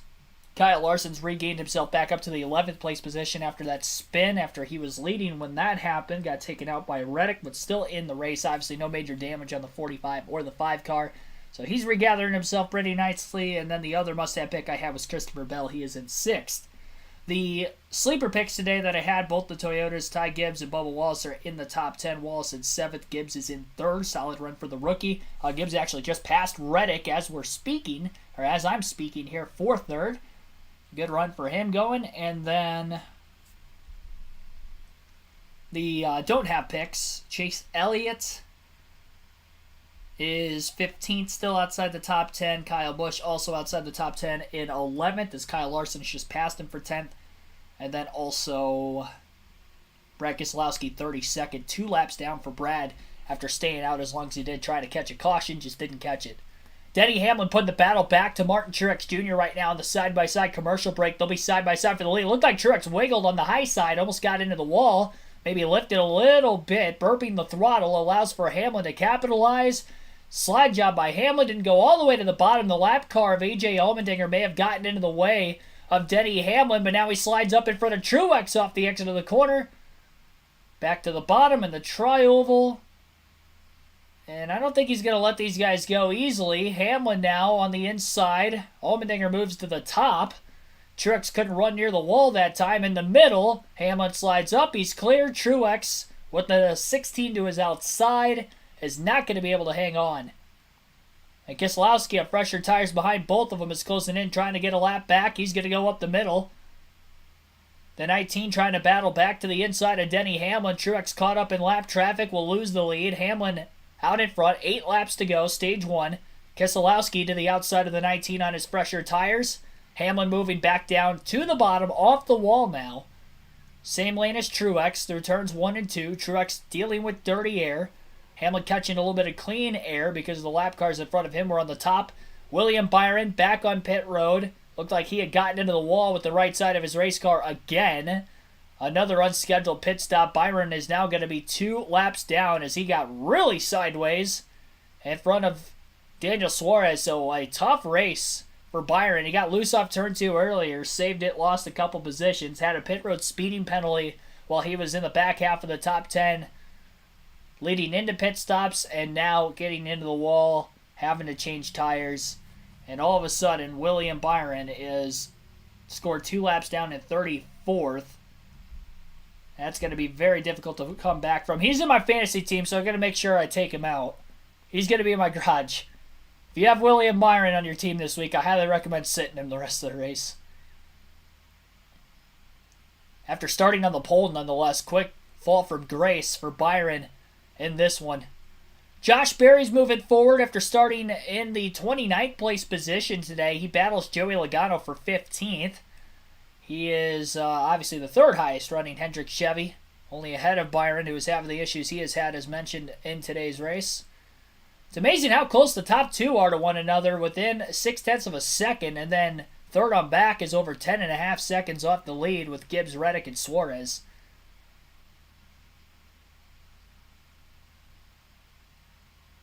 The 11 and the 19 definitely look like the quickest cars in the field.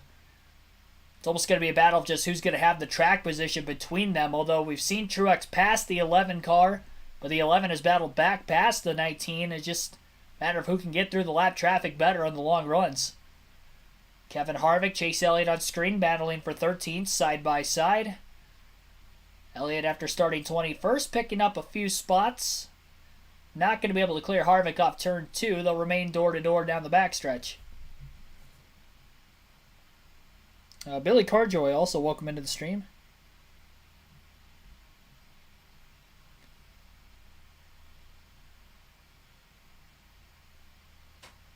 Elliott is now going to clear Harvick for position off of turn 4. Again, that battle for 13th. 4 laps to go at stage 1.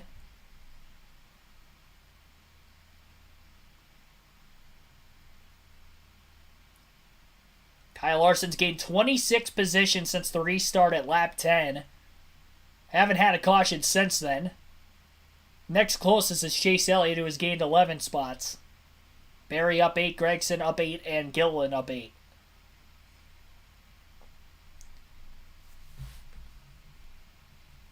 Now, Denny Hamlin came in 7th in the regular season standings today into the race. So he's having a good start to the season when it comes to stage points, but he hasn't had a lot of top 10s, only 4 in the first 11 races this year. So they're looking for a little bit more consistency with the finish. He's 53 points behind Chastain for the regular season championship. Chastain looking at only getting a couple of stage points here as he's fallen to the back half of the top 10 over the course of this long green flag run in stage 1. So Hamlin's definitely looking to close that gap. And then also Truex, who's 40 points out of first, had a strong points day last week, got a win. He's 40 out of first in 4th. And he's also looking at a lot of stage points here in stage 1. So those drivers looking to get in the regular season championship picture. Closing in on the 1. Bell was only 3 points behind Chastain, and he is currently running better than him by 3. So it's looking to make those 3 points up here in stage 1. And they'll be even to start stage 2. Off of turn 4, Denny Hamlin will win stage 1 today at Kansas, his second stage win of the season. Second place will be Martin Truex Jr. A long ways back into third will be Ty Gibbs. Tyler Reddick will end up 4th, Daniel Suarez 5th, Christopher Bell 6th, Bubba Wallace 7th, Ryan Blaney 8th, Ross Chastain 9th, and Kyle Larson will round out the top 10 in the first stage today, all receiving stage points.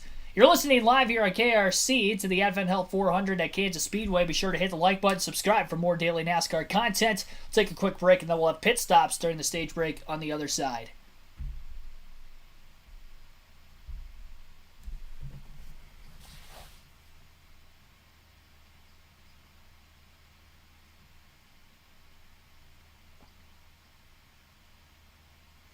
I mean, the rest of my fantasy team all finished in the top 10 outside of Byron.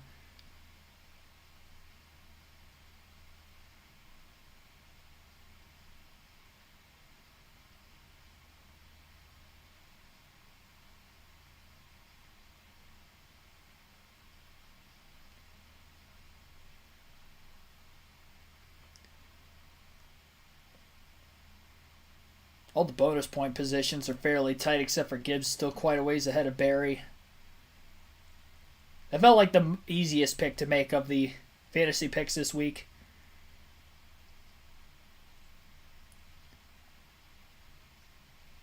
Appreciate everybody tuning in. Just shy of 200 people watching already. Our race at Dover last week, despite it being on a Monday, was the 3rd most watched live commentary stream of the year. The most watched of any race on FS1. So appreciate everybody that came out for a Monday afternoon, noon start time race.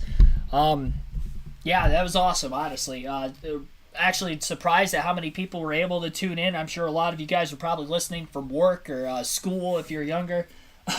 Thanks for everybody tuning in. It definitely took me by surprise last week. And gives me the opportunity to continue to do these streams. The more people that watch it, obviously, I'd love to make this, a full-time job within the next a couple of years. You guys are really helping me out with that. And obviously, the be-all, end-all goal is to one day commentate races in real life for NASCAR outside of, obviously, just here on the channel. And you guys definitely help me every step of the way. So appreciate it.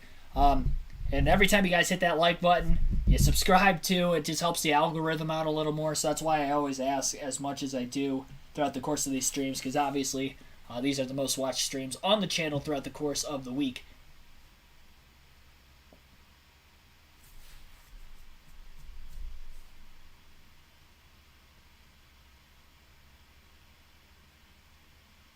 Larson will lead in quality passes today thanks to Reddick. That is very true.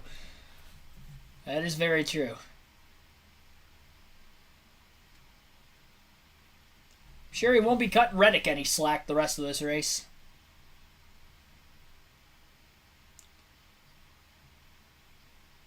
Chance to maybe gain some more positions with pit stops. We know that 5 team has been very good on pit road over the last few seasons.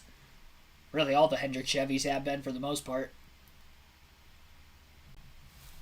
Martin Truex Jr.'s pit crew did really well last week, which definitely helped him out.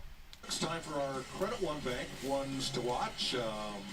Let me guess. No. Who you got your eye on? Do you know what I'm going to say? Anybody with a Toyota, I mean, they are dominant, absolutely dominant today.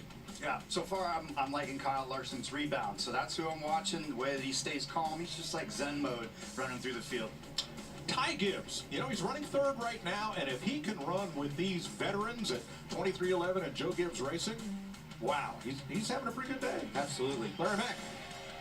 Yeah, Mike, I've got my eye on the only driver that seems like he can run up near the front that doesn't have a Toyota inside that race car, and that's Daniel Suarez in that 99 car. He finished in the top 5 there. We saw him practice yesterday. If you look at his last 8 races, he only has 2 top 20 finishes, so it's actually good to see him running up front. Yeah, I'm going to go with Chase Elliott. We haven't heard a lot from Chase today. 2018 winner. Started back in 21st today, has worked his way up to 13th. He's definitely somebody we're going to have to watch in this next stage. Back to you, Mike. Jamie Mack, thank you. Those are your current one bank ones to watch. Obviously, I was talking about the Toyotas and they're the fast and the speed. The ones to actually watch is this pit road. Whoever can beat each other. Looking at those 2 cars right there, Mark Truex Jr. and Denny Hamlin. Whoever's team can put that car out front in front of the other one when time's right, that could be the winning combination. Probably will be. Yeah, this is just the second stop of the day. There's still so much more work that they have to get through, but again, it's minimizing mistakes. And here we have a yellow flag pit stop where you can lose a lot more if you're not on your lights or if the pit crew stumbles just a little bit. Austin Cindric will get the free pass here at the end of stage 1.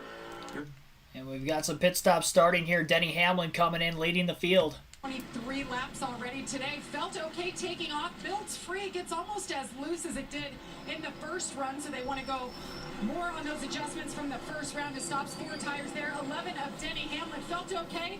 A little bit free, so let's try an adjustment here. A little wedge adjustment for him in a 4-tire stop region. The 19 of Martin Truex Jr. was good initially after the green flag stop, but it went bad loose into turn 1 and needs rear grip everywhere in the 54. Ty Gibbs liked the adjustments they made that run, but he doesn't have any rear grip right now.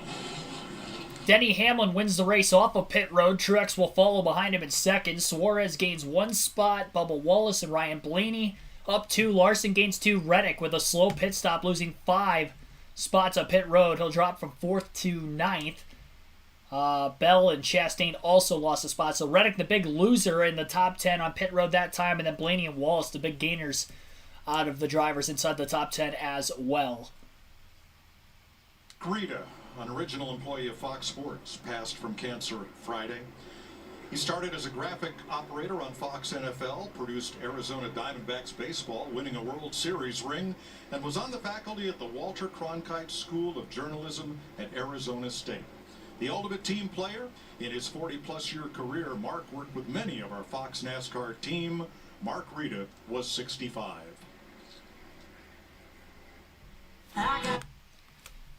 That's the second week in a row that we've had to hear something like that during the Fox broadcast during the race. So tough time there for their production team. Over a couple weeks losing a couple of close members. Free pass during that caution flag also with the stage break was given to the 2 of Austin Cindric. So Cindric will be back on the lead lap. 28 cars in total will be on the lead lap on the restart. Then the battle for the free pass position when we get back to racing will be between AJ Allmendinger, Eric Jones, Justin Haley.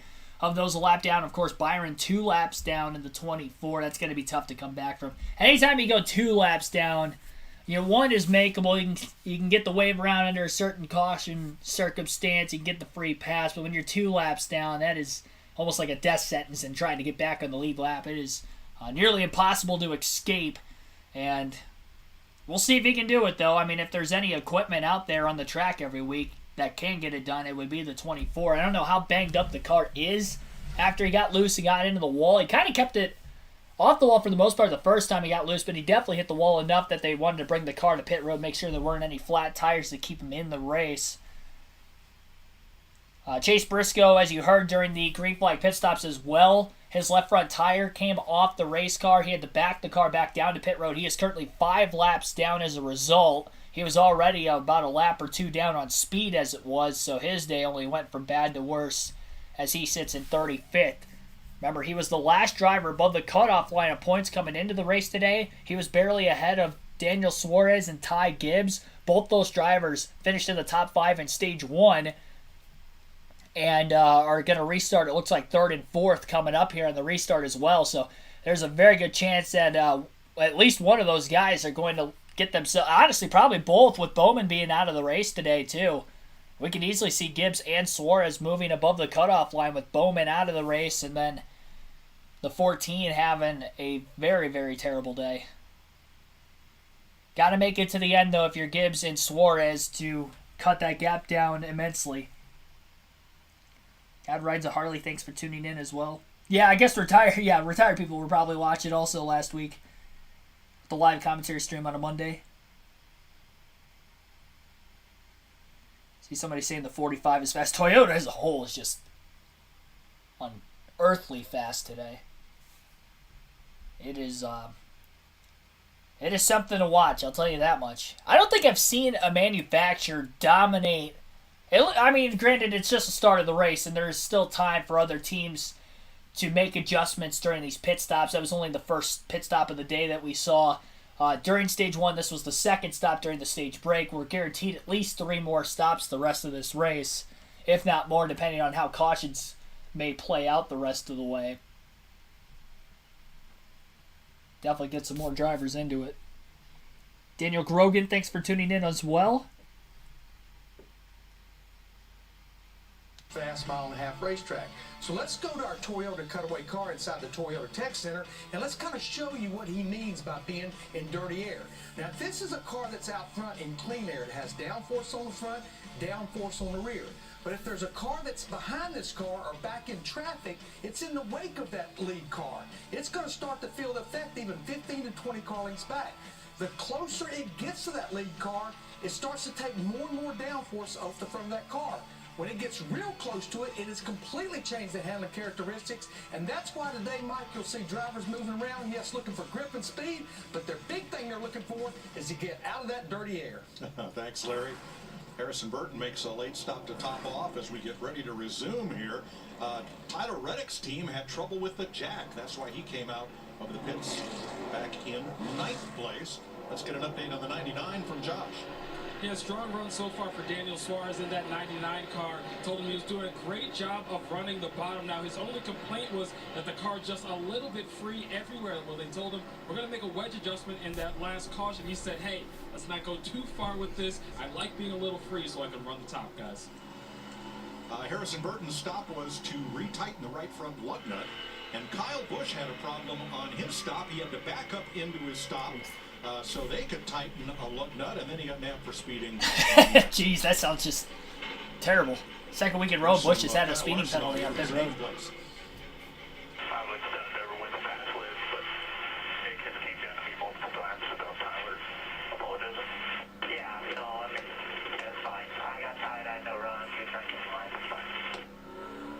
All good?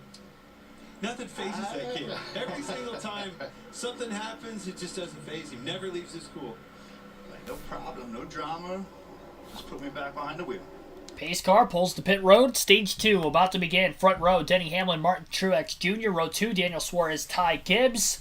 Green flag back in the air at Kansas. A lot better launch on the outside by the 19 of Truex, but he doesn't have a lot of help. Blaney cuts to the bottom, going 3 wide into turn 1 under Suarez and Gibbs. Blaney the only Ford inside the top 11 on this restart. He goes up the hill, gets into the 99. Suarez is loose, and they're 4 wide trying to evade down the back straightaway. Larson and Chastain got a lot of positions out of that in the bottom 2 lanes. Meanwhile, at the front of the field, Hamlin and Truex are side-by-side for the lead still off of turn 4, and Reddick and Gibbs are side-by-side about a half a second back for third. Blaney still remained in 5th somehow through all that. Chastain is underneath and battling it for that 5th place position. Hamlin loses the bottom of the racetrack just a bit. Truex crowded him a slight bit, trying not to allow the 11 to get back to the gas as soon, and Truex is clear for the lead. Down the backstretch into 3 and 4. Up the middle going Ross Chastain between the Toyotas of Ty Gibbs and Tyler Reddick. He clears Gibbs and Reddick. What a move by Ross Chastain. clearing both the 54 and the 45 after going through the middle, 3 wide through 3 and 4. Larson going to try to do the same now between Chase Elliott and Bubba Wallace. Elliott gained a bunch of positions on the last restart as well. He clears the 23 and he's up to 6th. Already over a full second separating first to third.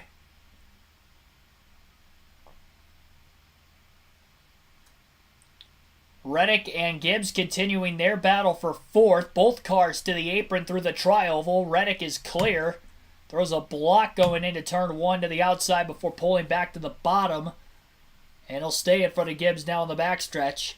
Bubba Wallace will get back by Chase Elliott. I'm interested to see if Elliott can actually keep his car up in the top 10. If he can keep up with the Toyotas.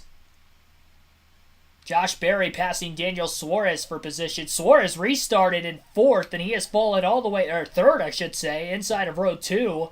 And he fell back to 13th after he had contact from Ryan Blaney. He went 3 wide underneath him, and then Blaney lost the nose of his car, it looked like. And when he got up into Daniel, Daniel definitely had the worst end of it. Blaney's still in the top 10 in 8th. He lost a couple spots about a lap after the fact as it took him a little longer to regain the momentum. Wallace on the attack now quickly in the 54 and the 45.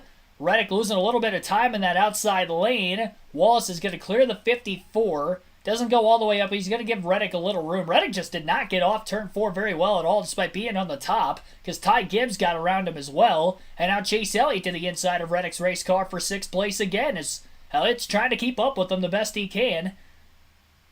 And he will almost clear Reddick off turn 2 but can't quite do it. And we're right back to where we were in stage 1 with the 19 and the 11 pulling away from the field but staying close to one another. Hamlin to the inside of Truex. Truex may have grazed the wall off of turn 4 as he ended up struggling for grip there.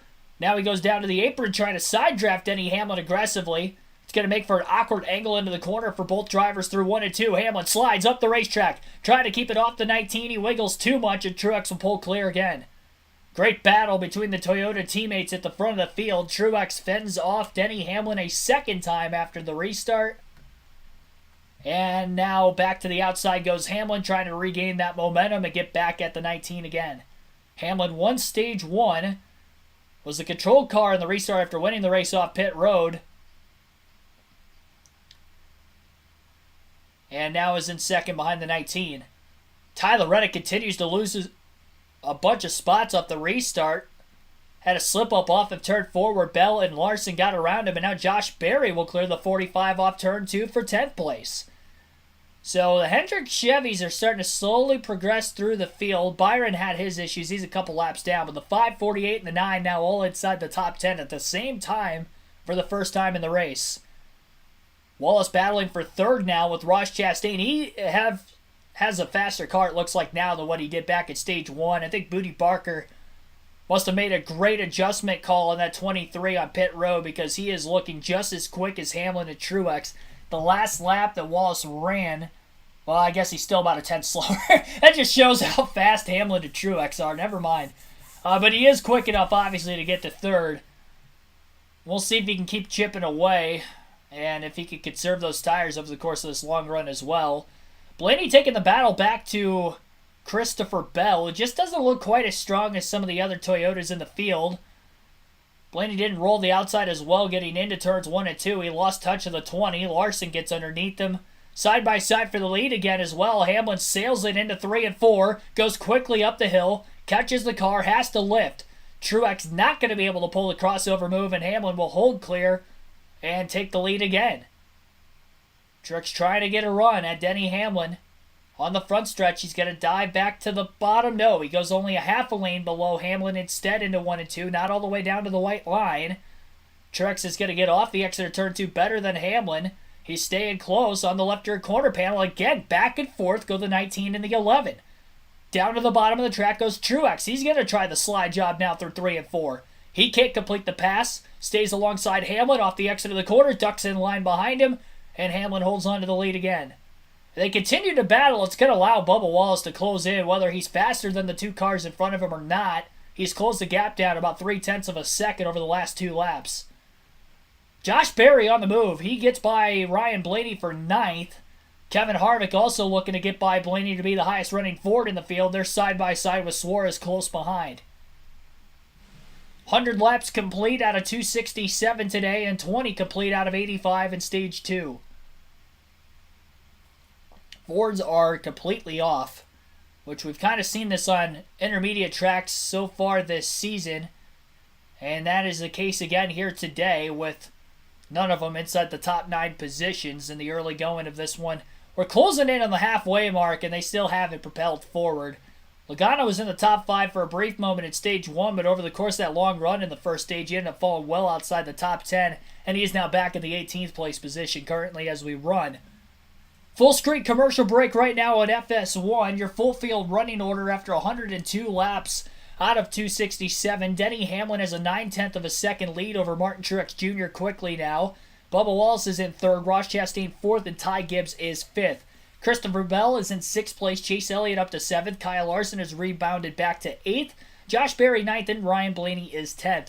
Daniel Suarez in 11th. Eric Almirola 12th. Kevin Harvick 13th. Tyler Reddick 14th. Chris Buescher is 15th. Austin Dillon in 16th. Kyle Busch 17th. Joey Logano 18th. Austin Cindric 19th. And Noah Gragson is 20th. 21st, last car in the lead lap is Brad Keselowski. 22nd is AJ Allmendinger. Eric Jones 23rd. Ty Gillen 24th. Corey LaJoie 25th. Harrison Burton 26th, Brendan Poole 27th, Ricky Stenhouse Jr. 28th, Ty Dillon 29th, and Michael McDowell 30th. William Byron 31st, Justin Haley 32nd, 33rd is J.J. Yaley, Ryan Preece 34th, Chase Briscoe 35th, and Josh Bilicki 36th. I think Michael McDowell also had a pit road speeding penalty back in Stage 1 during the green flag stops because he was up in the top 10. He was in the 10th place position at one point in Stage 1, and now he's 2 laps down with Byron, so I'm going to guess that he had a pit road speeding penalty. He also went long before pitting, which he would have lost some track position. He was trying to catch a caution. Didn't go quite as long as Keselowski and Yaley did. During that first stage, he pitted maybe 15 laps before them, but obviously must have had a pit road penalty of some sort. Whether it was speeding or not, we are unaware. I didn't hear it over the broadcast, so I apologize for that. They may not have even mentioned anything over the broadcast. Menace, thanks for tuning in. Find the wall, Hamlin. Hopefully you mean by just running the top. I picked Hamlin to win the race today, so don't be bashing Hamlin too hard, all right? I got money on the line here. Trying to get back on top. Buddy Sessom, thanks for tuning in.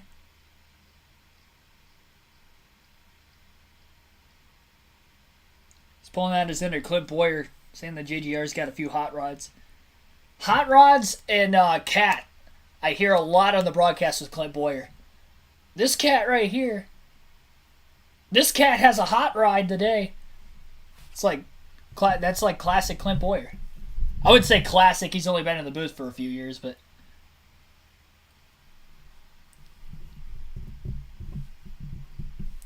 I highly recommend not playing a drinking game to that. You may or may not be able to remember the end of the race every weekend. Please drink responsibly.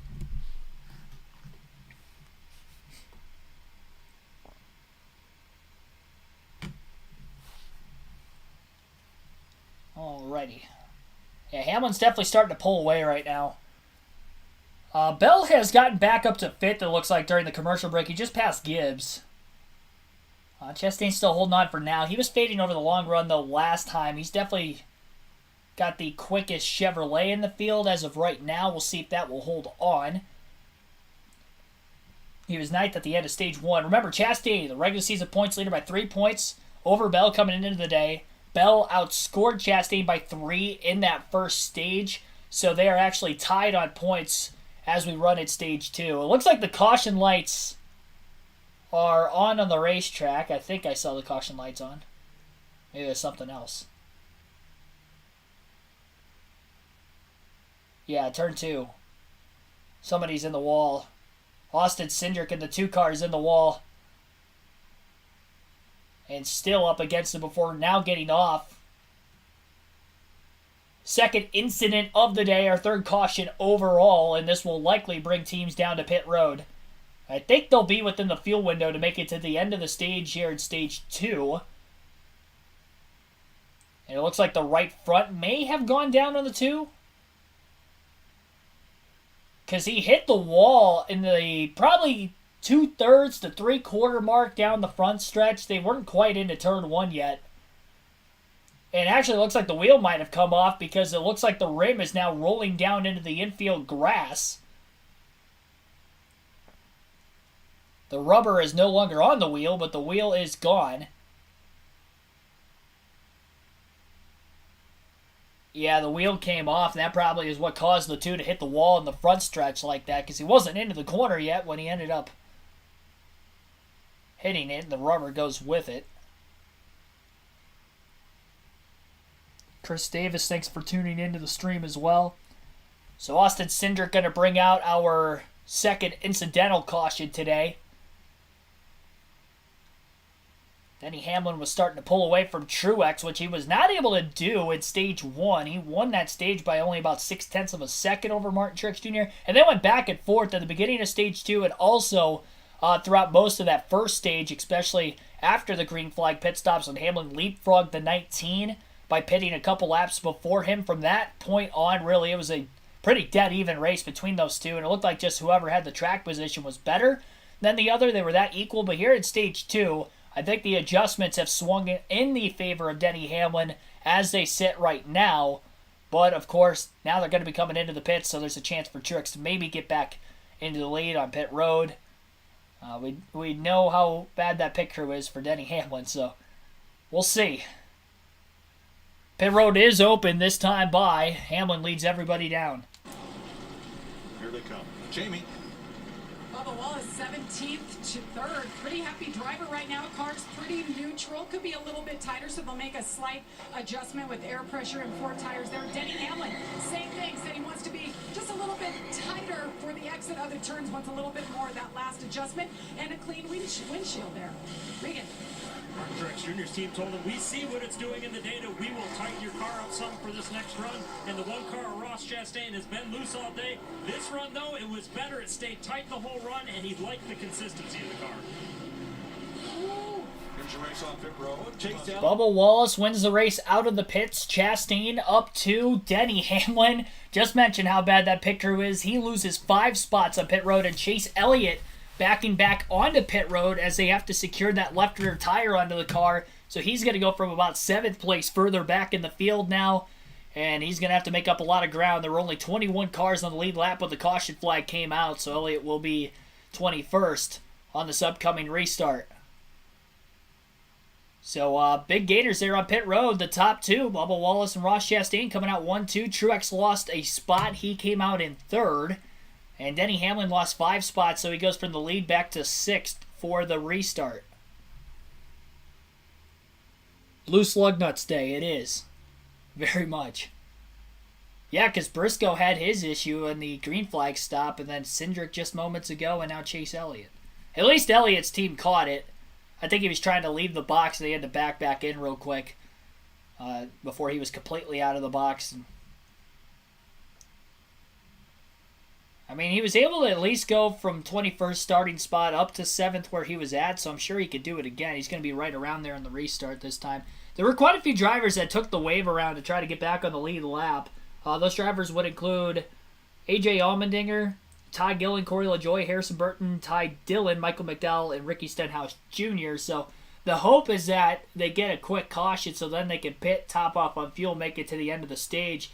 But this is the chance that they have to potentially get back into this race. And actually, for A.J. Allmendinger, he did not get the wave around or take the wave around because he had gotten the free pass. He was the first car lap down when the caution flag had come out already. To show you how competitive of a race it is between the 11 and the 19, if you look on the left side of the screen real quick here, Denny Hamlin first took the lead today at lap 47. Then at lap 49, Truex took the lead. Then Hamlin took the lead again at lap 72. Then back to Truex at 84, Hamlin at 85, Truex at 89, Hamlin at 94, Truex at 95, Hamlin at 98, Truex at 110, and the caution flag and the pit stops have now given Bubba Wallace the lead, but they were going back and forth for a long time, mostly here at stage 2, but even a little bit there at stage 1 with the green flag stops, and then off that the final couple laps when Hamlin got through the lap traffic a bit quicker and passed Truex with about 7 or 8 to go in the stage.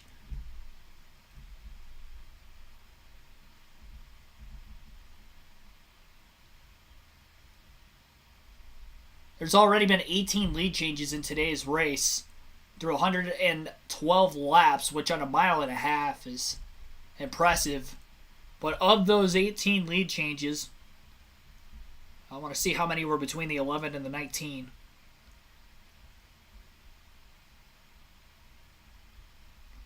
Eleven of the 18 lead changes were between Hamlin and Truex. And lead changes are only credited when a driver leads the lap. So, like, let's say Hamlin were to pass Truex when Truex was originally leading, but he doesn't lead the lap, then it doesn't count as a lead change. So it wasn't even counting those passes on the racetrack where there were crossovers being made. Unless they happened on the front stretch after the start-finish line.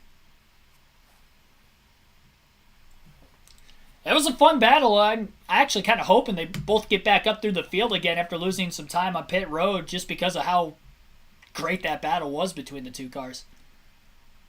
Clean one at that with them being teammates. I'm sure a lot of respect between Hamlin and Truex.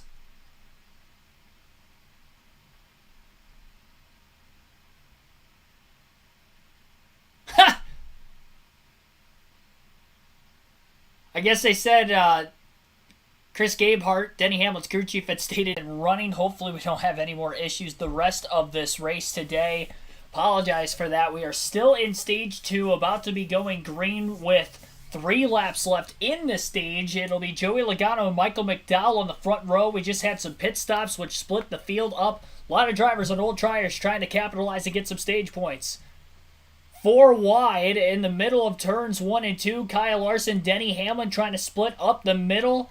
Michael McDowell, Joey Logano, and one car is around. It's Kyle Busch off of turn 2, sliding towards the inside wall. He hits it with the right side of the car, and the caution flags out again. Kyle Busch is around, bringing out a caution. Joey Logano will go on to win stage 2, picking up a playoff point that he probably was going to come nowhere close to. I think he was 18th. Or right around there when the caution flag came out before for Christopher Bell spinning off of turn 2. Busch is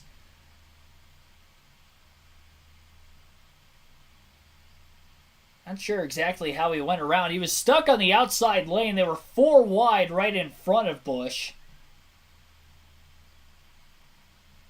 Flat spotted both right side tires before hitting the wall. Might have been able to continue, but I think he maybe has had enough. There's a run in between Busch and Chastain leading up to the last caution. Looked like Brad Keselowski had actually gotten into the wall. So Keselowski was in the wall after they were 4 wide in front of Busch. And then Busch probably checked up behind him. And when he did that, Ryan Preece got into the left rear and turned the 8.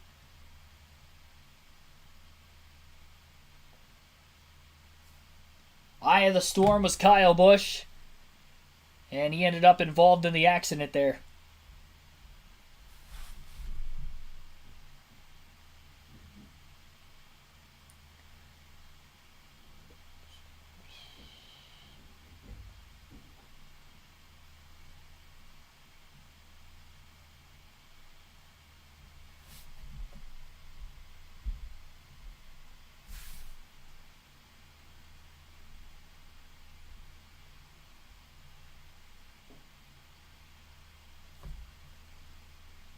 Alright, I just put a community tab post up that the stream is back up and running, so hopefully people could get the word. We had right around 200 people watching when that happened, unfortunately.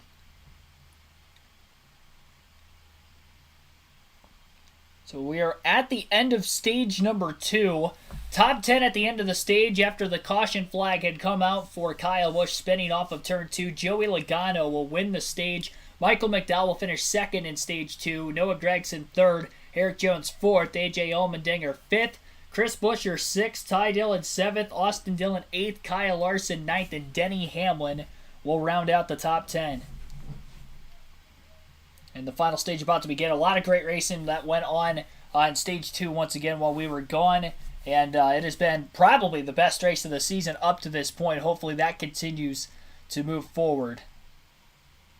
We are during the Stage 2 break as of right now. There were a lot of cars that pitted before the stage end. That's why they restarted back in traffic. And the drivers who did not pit before that will be pitting now. Because we're at the Stage 2 break, we've got the diecast showing. I have 2 of them to show off, so I'll show off one now, and then after the pit stops, I'll show off another. We didn't get any during the live commentary stream for the Cup race yesterday. So first, we've got a Jeff Burton, number 99. It's a 2003 Pennzoil race car. So 2003 Jeff Burton, number 99 Pennzoil. I think the Pennzoil schemes have always been great over the years. It's kind of one that I feel like was always lost about.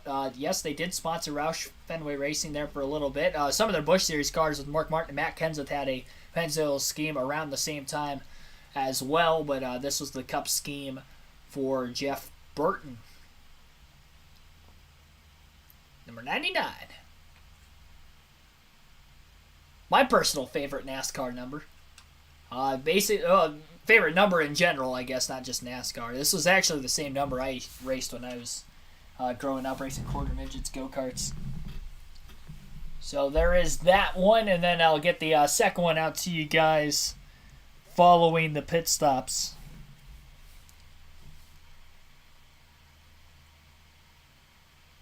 Not Jeff Burton, Jeff Burton.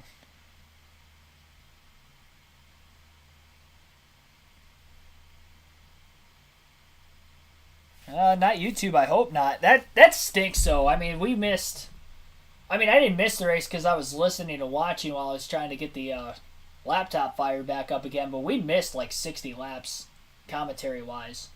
I didn't realize I was gone for that long. Lot of different accidents that took place during that stage.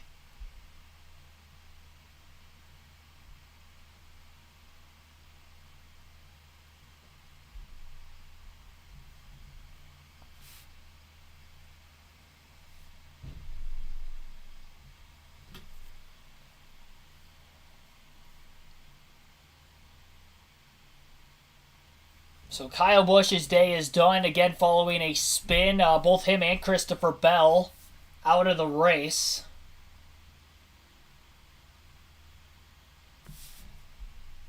Quick update on where the spotlight drivers are at. One of the don't-haves was Kyle Busch this week. He will finish 32nd, so I'll be right on that. He did get up to as high as 5th there at one point before the pit stops ended up happening.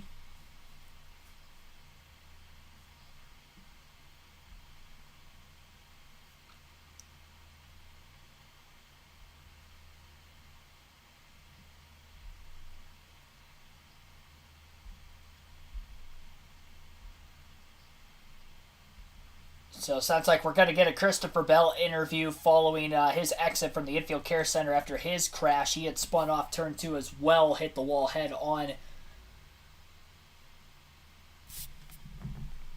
Logano leads the rest of the cars into the pits that didn't pit before the end of the stage. For Wallace and those boys, though. Jamie? And Joey Logano has just had his hands full all weekend long, but they've been working on it today and actually made the car better. They took a gamble there, got the stage win, and he said he doesn't want any adjustments. I even heard Roger Penske cue up the radio. He approved of the call. Eric Jones in the 43, he's had quite a day, but they rebound. He's up front, pretty happy that he has a cool suit on because it's so hot today. And Michael McDowell in the 34 trying to get his first top 10 at Kansas. Car's good right now, Regan. Noah Gregson, some good stage points for him there. Having a solid day, been inside the top 20 all day long. Needs a little bit of front and rear security. They're going to leave it alone in case the track changes, though. Logano wins the race off of pit lane with all the cars that pitted. We only had about 10 cars that had to hit pit road there. Kyle Larson will be the leader on the restart, and here's Josh Sims with Christopher Bell. Yeah, I mean, just trying to get a little too aggressive on the side draft and got into the lawn and spun out. Got you okay, Christopher? You know, owned it, and that's why it was confusing as to what happened. He told you right there. So Bell out, one of the fast Toyotas. Really, all the Toyotas have been very fast today. Ty Gibbs had a loose wheel situation in one of the pit stops during the middle of stage 2, so he had fallen back. He is in 18th currently. And then Tyler Reddick has fallen just back to 9th overall with all these restarts going on. So only 3 of the 6 Toyotas remain in the top 5, that being Denny Hamlin, Bubba Wallace, and Martin Truex Jr. running 2nd, 3rd, and 5th. Once again, spotlight drivers from based off the predictions. Busch is out of the race, so I was right on him not getting a top 10 finish. Chase Elliott is in 4th right now, outperforming where he was for the majority of Stage 1. He qualified a little deeper in the field as well. But he's been doing a great job since Stage 2 has started. That car has come to life. So he's exceeded my expectations so far. And then also on the don't have list this week was Brad Keselowski. He's 28th. He's been very, very poor on speed today. Really hasn't been in the top 20 at all. The other drivers, sleeper picks were Ty Gibbs and Bubba Wallace. Bubba Wallace in 3rd for the restart upcoming. Ty Gibbs is 14th. And then the must-have picks, Ross Chastain, 8th place right now currently. Denny Hamlin, who was my pick to win the race, is in 2nd. Kyle Larson in 1st. And the other driver, you got to remember back to earlier in the day, Christopher Bell's out because he had crashed. So Bell will end up with a last place finish, 36. Busch will end up finishing 34th as well with his DNF. Actually, I think Briscoe might still be in the race, but he's on the same lap as Busch, so Busch is 34th now, but I think he'll end up finishing 35th. Those are the only 2 cars that are actually out for the day. Now, William Byron, who was 2 laps down earlier, took the wave around to get one of the laps back, got a quick caution, and as a result, was able to get another wave around, got another quick caution towards the end of Stage 2. He goes from 2 laps down back to the lead lap to start Stage 3. He is currently in the 11th place position, so a great recovery for William Byron as of right now, keeping him in contention. And if he's got as fast of a car as Kyle Larson, what a comeback this could be for the 24 team. Cautions definitely played their way at Stage 2 to get back into this race. In total today, we have now seen a total of 7 cautions, 6 of which for incident. 1 to-go signal has been given this time by, and we will have officially 97 laps to go in the restart. It'll be Larson and Hamlin on the front row. Row 2 will be Chase Elliott, Bubba Wallace, Ryan Blaney, Martin Truex Jr. in row number 3. Talking to Kyle Busch. Kyle Busch checked to release from the care center. Kyle, what happened there from your perspective? I don't know, just tried to get below the 6 off of 2 there. I guess somebody was on my inside, so got spun out. But hate it for all my guys. I mean, we're fought from the back about every run of the race, just getting ourselves in the top 5 there finally, and just all the cautions kept happening to kind of throw off strategy and stuff like that. Got a lot of those guys up there on older tires, and it's just a crapshoot after that, and we were unlucky again. Thanks, Kyle. Kyle spotter Derek Nealon took responsibility on that one over the team radio. Yeah, just very frustrated. And, man, that's a hard one to swallow, Kurt. Fast race car, made some mistakes, had penalties, bounced back from that. Hope starts coming back into the picture. Caution comes out. Then all of a sudden you're in a melee where you weren't even supposed to be. You were just starting to get into the shot of the lead picture, and now your day's done and you're headed home early. Busch really pancaked that wall at the right side of his car pretty hard, too. So, green flag about to be waving once again through the Geico restart zone. Larson and Hamlin again on the front row. Hamlin on the outside lane. Larson the control car on the bottom. He's got his teammate Chase Elliott right behind trying to push. Ryan Blaney has cycled up to 5th place inside row 3. He doesn't go 3 wide to the inside this time. Bubba Wallace going to block Martin Truex Jr. They're 4 wide in the middle of 1 and 2 again, just like the last restart. Truex makes contact with Ross Chastain as he slips by. Chastain got out of the gas. Looks like Gregson maybe got the wall further back as well as he's losing positions. And Kyle Larson comes out with the lead into turns 3 and 4. Still 3 wide between Blaney, Reddick, and Truex for 5th place. Elliott clear of them for 4th. Truex trying to get back up against contention. He's been mired back in traffic with all these restarts going on. Both him and Hamlin had the quickest cars of the day. Larson had regathered himself through stage 2 to get back up in contention for the win. He leads again after spinning from the lead back on lap 4 when Reddick got into him. Back and forth go the 23 and the 11 battling for second. Hamlin is going to retake the second place position from Wallace, who initially had cleared Hamlin off turn 2. Great crossover by the 11. Contact slightly in the front stretch now between Elliott and Truex. Elliott tried to throw a block. Was not clear. Almost turned himself. Truex is going to get by. Loss of momentum for Elliott, and he may lose another spot to Reddick. But Truex had to lift up out of the gas on the bottom, and Elliott slips by both the 45 and the 19 again as he holds on to fourth. Blaney with the dive to the inside of Reddick now into turns 3 and 4.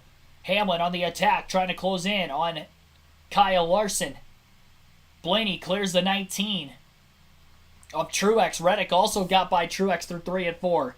Blaney trying to go up the track to side draft the 45 car of Tyler Reddick. Pinches it off, back down to the bottom. Reddick in the middle lane, not going to go all the way to the top. He stays alongside Blaney, everybody getting held up. Ty Gibbs is regathered from 18th on the restart up to 8th and is right behind the 3 cars in front of him, trying to get back in the top 5. He was as high as 3rd place in Stage 2 in this one before having issues on pit road. But the Toyotas have been so quick today, and Gibbs is recovering and trying to get himself still a solid finish. Larson and Hamlin nose to tail at the front of the field. They've got a full second gap over Bubba Wallace in 3rd place. So top 5 is Larson, Hamlin, Wallace, Elliott, and then Tyler Reddick. One car got really loose off turn 2 further back in the pack, but we do stay green. They must have been able to save it. Elliott now to 3rd as he gets by Wallace. Bubba going to try the crossover move. Maybe pulled out a little later than what he should have. He does get back to the inside, but it's going to allow Elliott to go back down the track to side draft the 23. And Elliott will motivate by on the top off of turn 2. Elliott maybe burped the throttle a little bit in the center of the corner. Didn't clear by as much as I thought he would, but he still is clear. Chase up to a race-high 3rd place position. Eric Jones, Joey Logano on track and on screen battling for 15th. Blaney gonna get by Truex again. Gibbs to the inside of the 19. Harvick closes in, goes 3 wide to the outside. Kevin Harvick trying to pass both the JGR Toyotas around him into turns 1 and 2. Gibbs being held tightly on the bottom of Truex. Contact. Gibbs is sideways and around he goes. Off turn 2 as he beelines down towards the inside wall on the back straightaway. He will not hit it. The right front tire is down. No, he does hit it, barely, with the left front. He is parked against the inside wall. Truex held the 54 very tightly on the bottom through turns 1 and 2. And then when Gibbs slipped up, he didn't really have any room to try to catch the car. And around he went after contact with Truex. And it was hard racing that fell into that, but I'd say the majority of the blame there probably goes on the 19. Did not give his teammate a lot of room to try to make the corner, so when Gibbs went up the hill, the contact was pretty much inevitable at that point. Another quick caution, and Ty Gibbs has very minor damage. He'll be able to continue, but as he's beached on the backstretch with the 2 flat tires, and now the right front fender has come apart on his race car with the flat right front. So a tough day for Gibbs after having what was a strong day through the first 2/3 of the race. Now he's got heavy damage, and it wasn't from the impact in the wall. The right front has come apart, and it is completely sheared. That right front fender up. Tough break for Ty Gibbs. Having his best run of the season. Really, back-to-back weeks, he's had solid top 5 runs. Can't even steer the car onto pit road. Now he's stuck in the grass on the front stretch.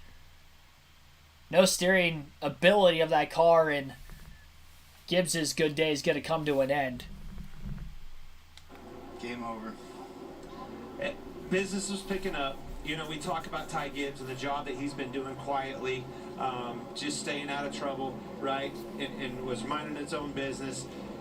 Dual pressure cooker starts getting to you, and you start pushing it a little bit harder. Next thing you know, you get into your own teammate pushing too hard. A little bit of greed comes into it, and unfortunately bit him.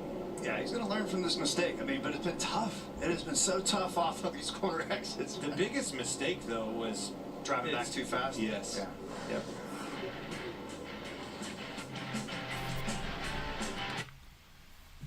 Well, this has definitely gotten interesting, I'll tell you that much.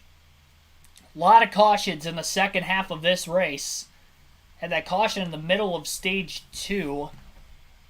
And the caution that I'm talking about specifically was when Eric Almirola spun at lap 137. And from that point on, we have had a caution about every 10 to 15 laps, if not less, since then. So these drivers, obviously still tough conditions like we had at the start of the race, but now that we're getting later and later in the race, they're driving more aggressively, trying to get all the spots they can, especially those at the front of the field, trying to compete for the win, get themselves in the best position possible to do so, and that's why we're seeing more mistakes now than what we had seen earlier. Although the racing earlier was just as aggressive from what it seemed. But unfortunately here, Ty Gibbs having this problem. Yeah, there's really no room to go when he tried to catch the race car. For being crowded by Truex. Harvick was on the outside 3 wide, but there was definitely more room for the 19 to try to make the corner. Gibbs is hopping out of his race car. His day has come to an end. Tough break for the rookie, having a solid run, and this was a day he could have put himself inside the top 16 in points for the playoffs with the struggles from Briscoe in the 14, but now with Gibbs out, he did score quite a few stage points today, but he is more than likely not going to get himself into the playoffs. So close the gap on the 14, but not by as much as what we were expecting with the speed that 54 has had.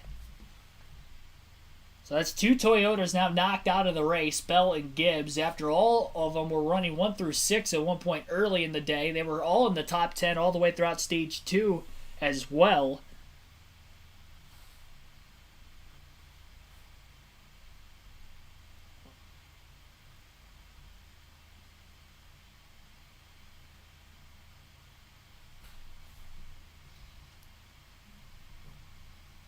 So again, top 5 right now, Kyle Larson, Denny Hamlin, Chase Elliott, Bubba Wallace, and Tyler Reddick are the top 5.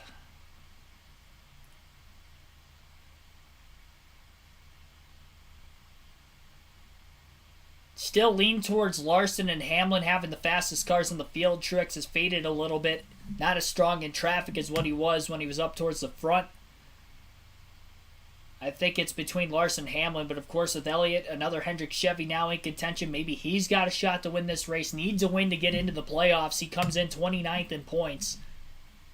88 behind Briscoe, who is not having a good day, but there's so many drivers between Elliott and Briscoe that's why it's going to be so difficult for Elliott to try to leapfrog, to try to point his way into the playoffs. And the more wins we get from drivers who don't have a win yet this year as well, we only have 8 spots left available as it is right now, and that will only grow less and less into the summer months.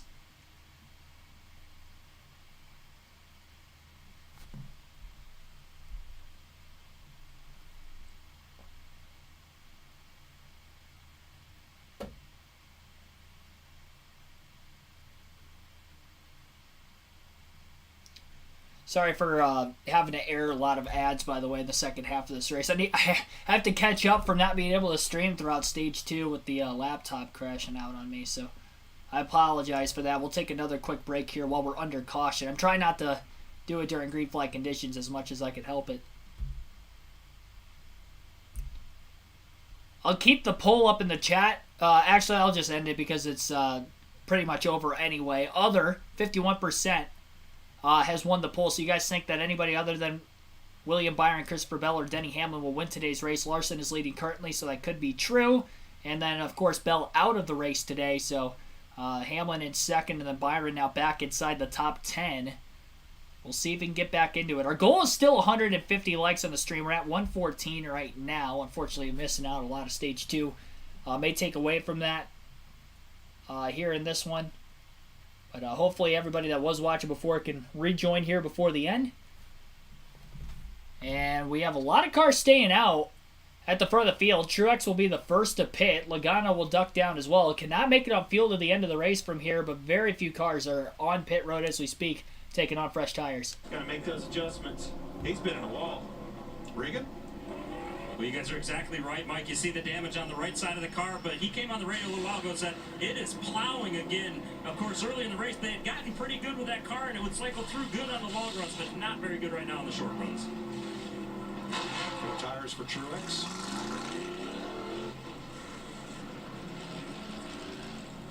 This is wild. Did the damage on the right rear that we saw there, is that where his tight's coming from? Possibility the toe could be knocked out a little bit, but I mean, maybe it's the dirty air because he hasn't been back there beyond 10th place, and the track's rubbering in. There's cars going everywhere, and it's tougher to run those clean laps when you have cars to navigate. You know, spring has been very moderate and quite wet for the NASCAR Cup Series. This is by far the hottest day of the year. I think the temperature tickled 90. Phoenix 81, Austin, the road course 79, 78 for Daytona. So quite a big jump up. Here are some of the drivers talking about the heat today. Make sure you're on that water bottle all day today. Stay hydrated. It's warm. It's going to be a hard one. Be a grinder. So we got a good race car. Make sure you keep yourself hydrated. I know you're on it. Just make sure you keep yourself ready here. I'm thinking do water bottle on the next one with some kind of powder in it. One of the hydration drops or whatever you got. Boys are hot out there. 112 degrees you're seeing. That's under caution riding around. Well, let's clear this up. See that little F there? That means Fahrenheit. Celsius is the sponsor, not the temperature scale we're using there. Yeah. I was gonna say, if that's I think you're slipping a little bit. What are you going at here? But if that was 112 degrees Celsius, whatever sweat is in his suit would be boiling. I have boiled. As a matter of fact, you know, the number one thing you don't want to do is get hot and, take your water bottle and dump it on you. I've done that, and if you know what I mean, I had not scrambled eggs, I had fried eggs on both butt cheeks. Ooh, yeah. I've bad horror stories. You do not pour water on yourself. You just end up cooking yourself. I thought you meant boiling, like in the head. Like being angry. On my butt. So the crew in the truck is saying you were Clint Boiler that day. Yes, sir. We'll be here all week. Yeah, we'll be here at least all day. That's hot. And these cautions are helping these guys. You know, when I thought about the heat coming into this weekend, I was talking to some of these drivers. You think long green flag runs, and that just continually grinding it out, always in the heat. But these cautions are helping them. Eric Almirola got the free pass on this caution. Justin Haley on the previous one. So we will restart with 29 cars on the lead lap and 84 laps to go. We'll be listening to Nick Payne, Tyler Reddick's sponsor, on the 45 on this restart. 84 laps to go on the restart. Larson and Hamlin will be on the front row once again, and Larson will be the control car in the bottom. Every control car has pretty much picked the inside all the way throughout the day. For the most part, it has worked. Green flag back in the air. A couple cars nearly making contact. Keselowski and Allmendinger down into the apron in the tri-oval. Larson got the push he needed from Bubba Wallace, and he is clear for the race lead. Wallace holding the 12 of Blaney tightly down on the inside. 3 wide. Reddick was up high. Now Wallace can pull back into the outside. Blaney still underneath the 23. Reddick is clear for 4th. And a lot of 3 wide racing going on mid-pack once again. Michael McDowell slipped up the track almost into the side of the 19 of Truex. Remember, Truex has 4 fresh Goodyears. He makes more contact off turn 4 with another car. Not sure who Truex got into there, but he made contact with somebody who maybe didn't realize he was up there.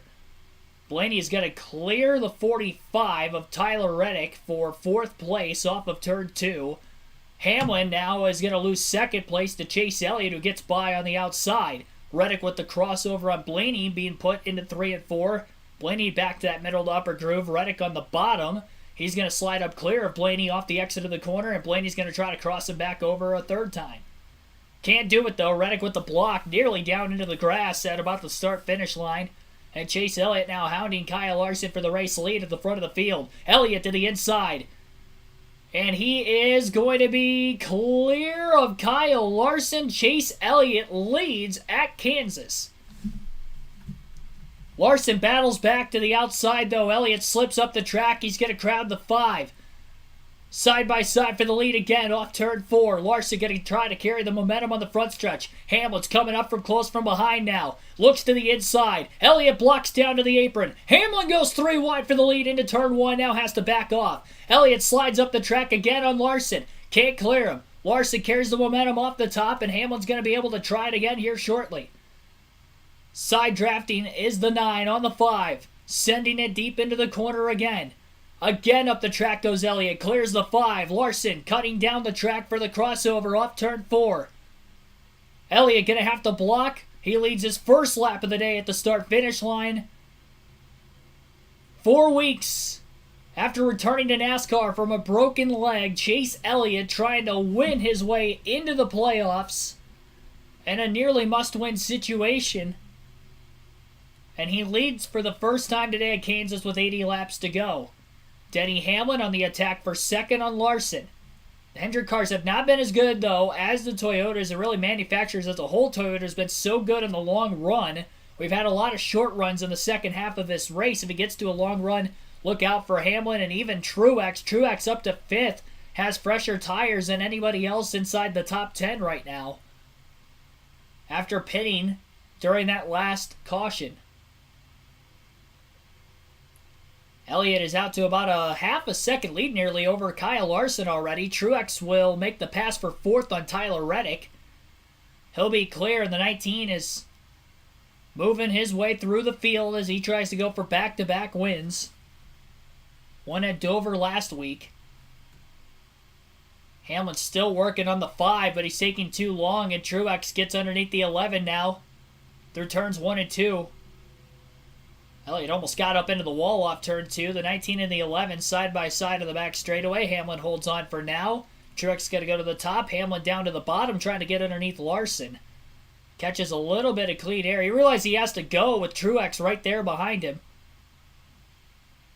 Almost contact, it looked like, between Wallace and Suarez as they battle for 7th off of turn 4. Wallace able to hold on to the positioning for now. Hamlin again on the bottom, trying to get underneath the 5 of Larson. Up near the wall, though, is Chase Elliott as he slowly pulls away from the battle behind. Car around off turn 2, Harrison Burton, and the caution flag is out again. Harrison Burton has spun, bringing out our 9th yellow of the race. Off the exit of turn 2, I believe the toe link might be broken on the right rear of that 21 Wood Brothers Ford.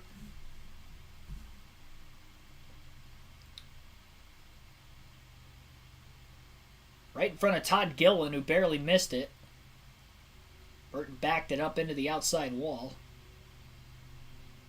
Looked like he had gotten into the wall before he had spun, because it looked as if there was damage to both the rims on the right side of the race car. I think actually he got into the wall, which then lost control. He went around and then backed it into the wall again softly.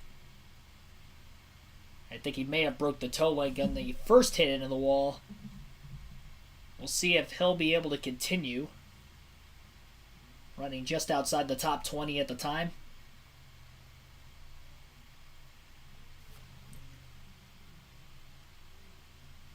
Pit road is still not open to be able to make it on field to the end, but I think a lot of teams are probably looking at how much Martin Truex Jr. was able to cut through the field on fresh tires already.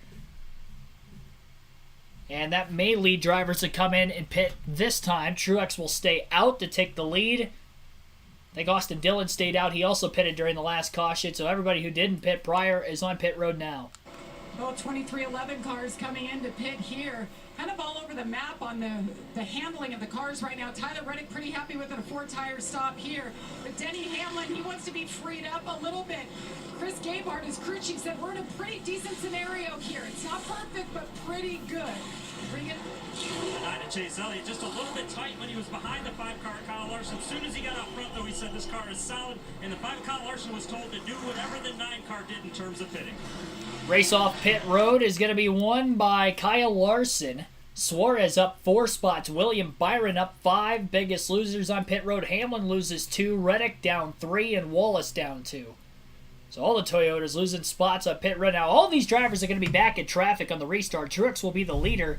He pitted during the caution before. Now we'll get to see how vital the tires are in this restart, because everybody that pitted now are only going to have roughly 10 lap fresher tires than Truex and everybody else that had stayed out of the pits. Now, Austin Dillon was one of those drivers as well. We'll see how it goes, though.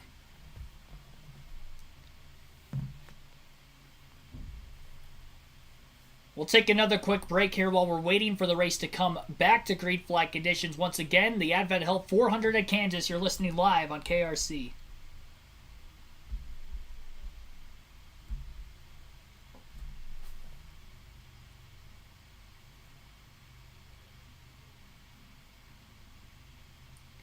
top 5 cars had stayed out of the pits that time, everybody will still have to pit one more time before the end of the race. They cannot make it on fuel. Your top 5, Martin Truex Jr. leads, Austin Dillon second, Joey Logano third, Noah Gragson fourth, and Todd Gilliland is fifth.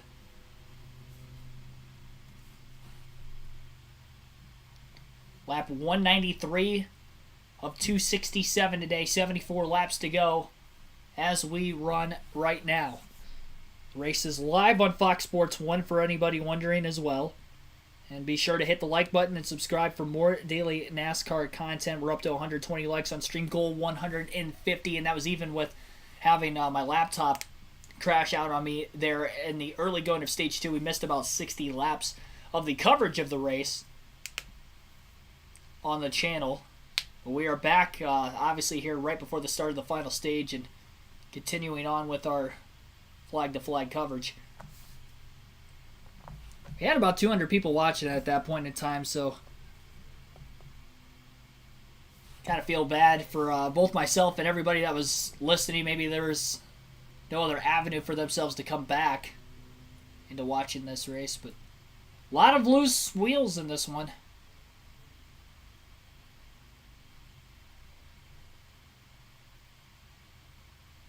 Showing some of the recaps. Josh Berry also out of the race after crashing earlier. Actually, he's not out of the race, but he did get into an incident. Had quite a bit of damage from it. He is still on the lead lap, scored 21st right now. A lot has gone on. I would not be able to do a justice on recapping what has all happened up to this point in the race for those of you that might have missed Stage 2. Not having any way of watching the race today because of the stream going out there for a little bit.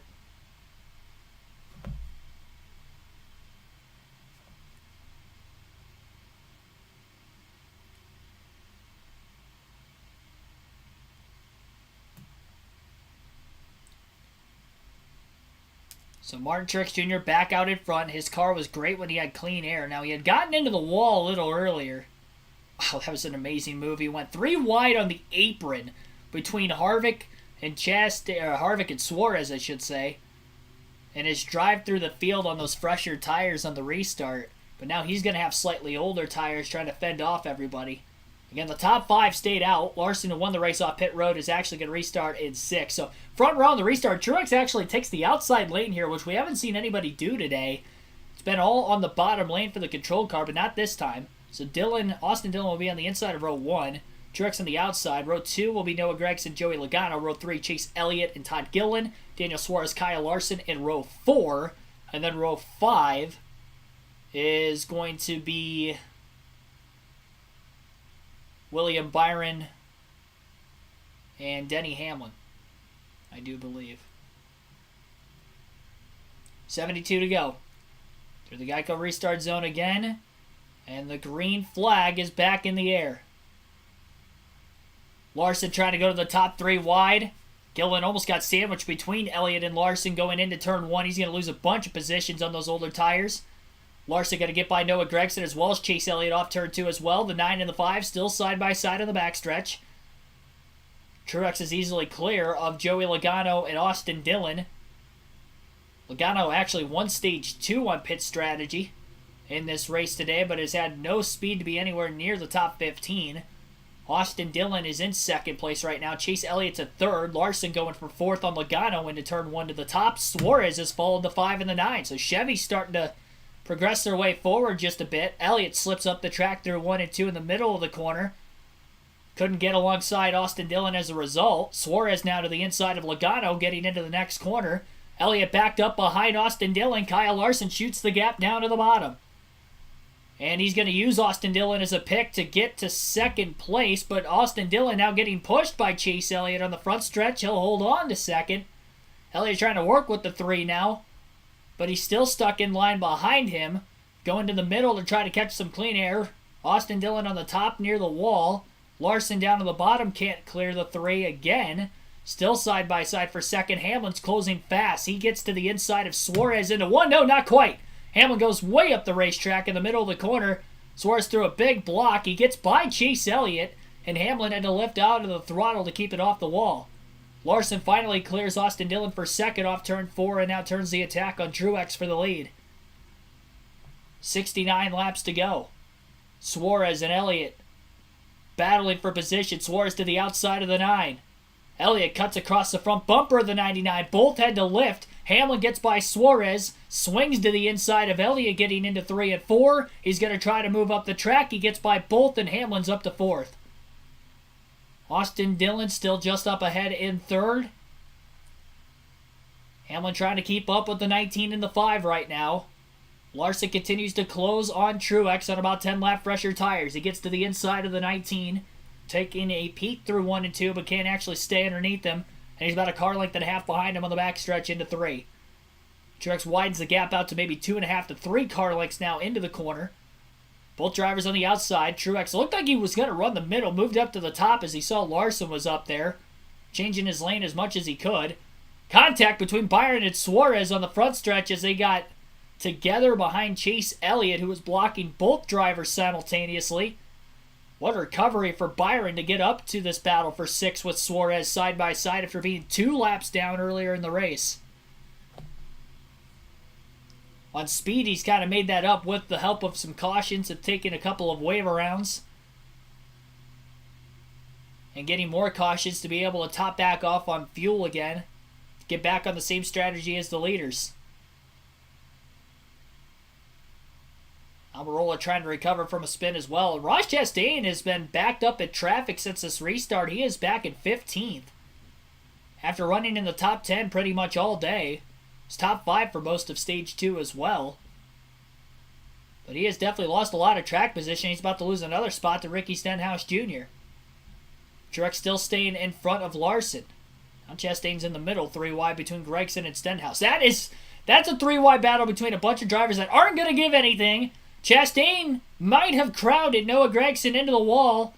Off of turn 4, Gragson going to trade some pain on the front stretch. He didn't appreciate it. And Ross Chastain clears the 42. Both cars lose quite a few positions on the front stretch and then leading into 1 and 2 as well. There was a contact which led the 42 into the wall, but he didn't have a lot of room to make the corner either. Truex went wide off turn 4. Larson to the bottom of the track will take the lead. And clear high going into turn 1. Kyle Larson back out in front at Kansas. Truex back to 2nd. Then Denny Hamlin in the 11 is in 3rd, trailing, but not that far behind the 2 in front of him. Now Larson needs to get away as soon as he can.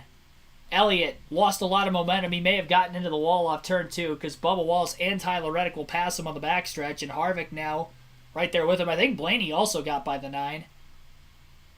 Elliott losing 3 or 4 positions that last lap. Harvick clears him off turn 4. Side-by-side commercial break with 63 laps to go currently. Kyle Larson leads Denny Hamlin, who is in 2nd. Martin Truex Jr. is in 3rd after Hamlin has just passed him for 2nd. Austin Dillon still in 4th. William Byron 5th. Daniel Suarez 6th. Ryan Blaney 7th.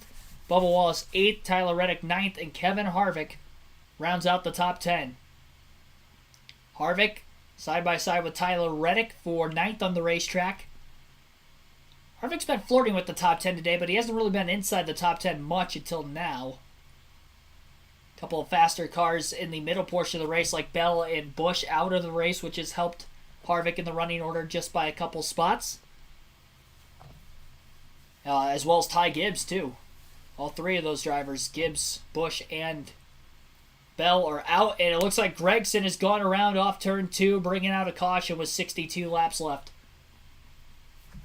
Gragson has spun. He had contact with the wall after Ross Chastain and him nearly got together off turn 4 a few laps prior. I don't know if maybe he had a tire that just went down, causing him to spin there, but Gregson's around. Flat left front on Harrison Burton's race car again, so he's back on pit road. And Gragson trying to get back around to the pits before that right front really blows off. One of the hood flaps is already gone up, just trying to make sure that that right front doesn't completely blow out the right front fender like we saw to Ty Gibbs earlier. So right back to Larson and Hamlin, first and second after the alternating pit strategy. We're right at the edge of the pit window to make it upfield to the end of the race here. So we may see drivers pit, we may not. It'll be interesting. And tires will matter, so you might as well take 4 here, even though we've only ran about 10 laps. Because obviously it worked to catch Truex back through traffic again, so even 10 laps matter here at Kansas. The way the tires degrade, maybe not as quick as a track like Darlington, which we'll go to next week, but they do degrade at this track. Semi-older surface. Left rear tires now come apart on the 42. He will get into his pit box. Bringing out the race's 10th caution flag. Spinning off turn number 2. Looked like he was by himself when that happened. But here's a little earlier between he and Ross Chastain. That was off of 4. Yeah, it's a pretty good tire hit, you know, as far as having a cut or something afterwards. Oof. And then he is off in the distance, sideways and spinning by himself. I was trying to see, and that right rear looked up, Kurt. I think he just lost it. It did. Yeah, maybe just. This is from the Ford camera in Keselowski's car. Oh, in your lap. Where'd he go? Where'd he go? Oh, there. Ooh, that was close. Good move by Keselowski to get out of that jam. Good move. I bet he closed his eyes. Better be lucky than good. Now, there will be no free pass. Harrison Burton was the first car laps down, but he came to pit road at the caution flag and stopped, so no free pass. Hey, Billy Scott, I want to talk to you, but I'm going to leave this alone right now. Like, these crew chiefs and the amount of stress they're going through right now, this is wild. Larry, where are we at? Can we make it to the end of this thing? What are we doing here, bud? You can make it on fuel, and they've run 10 laps. Remember what Truex did earlier on 6-lap fresher tires. He cut through there like a hot knife through butter. It looks like they're coming possibly to get everybody get their last set of tires, make it to the end on fuel. Jamie. So many comers and goers. Daniel Suarez, one of those. They're getting this car dialed in. They want a small adjustment here. 4 tires. Denny Hamlin putting on their last set of sticker tires, so the balance is good here. He's happy with that 11. Regan. 19 of Martin Truex Jr. was tied off at turn 4, but he said it wasn't bad for old tires, like the balance overall. And the 5 of Kyle Larson, it was a late call to pit when they got to turn 4. He's too neutral in turns 1 and 2 and a little bit too tight in 3 and 4. Kyle Larson wins the race off pit road once again. Denny Hamlin down a spot. William Byron up 3 is recovered to second. Austin Dillon, Martin Truex Jr. both lost 2 spots. Blaney down 1 as well. There was a tire that I saw roll. Yeah, there it is. A tire went rolling across pit road. Not sure whose box that came from. It's right across Daniel Suarez's pit box. I don't know if it was from the 19 or the 14, or the 99 or the 14 there. Right as Suarez was leaving pit road, the tire rolled away. That's going to be interesting to see whose it was, because Suarez was in the top 10. He was on his way out of the box. It came from possibly the 14. Well, let's see where they roll it back to, fellas. That should tell the tale. This is like... And here it comes into the 99 pit. This is like playing a game of Yahtzee and just rolling dice. Oh, what a stop for William Byron and company on that 24, just with the doctor order +3. 24, best pit crew this year. Getting the job done for him. Back in this thing. Unbelievable. 2 laps down. So Suarez was the 10th car to come off pit road, and back he goes. Look at Byron's graph of the day. I mean, that is just so wild. I mean, he spent over 53 laps of this race, 2 laps down, and fought his way back. Incredible. I mean, if there's a chance to talk to a crew chief, I really don't want to do it right now, but as a former driver, let's try to bring in Billy Scott. Hey, Billy Scott, this is Kurt Busch in the booth. You got us? Yes, sir. All right, I'm completely confused as a driver. Are you all right down there as a crew chief? I'm worried about your health here. How many tires? What's going on? What do we need to do here to try to bring the 45 victory lane for back-to-back-to-back? Well, not many sets of tires left, as opposed to pit road and spacing. But, yeah, we just got to keep working on these restarts and get track position at the right time. The way this has been going, a lot of cycling, different back and forth, and just got to be on the right cycle. All right, so is it being on the tight side on short runs, loose side? What do you got? Just all over the map? Yeah, definitely tight, firing off most of the time on restarts, but obviously highly tracked next year, the harder it is to get going.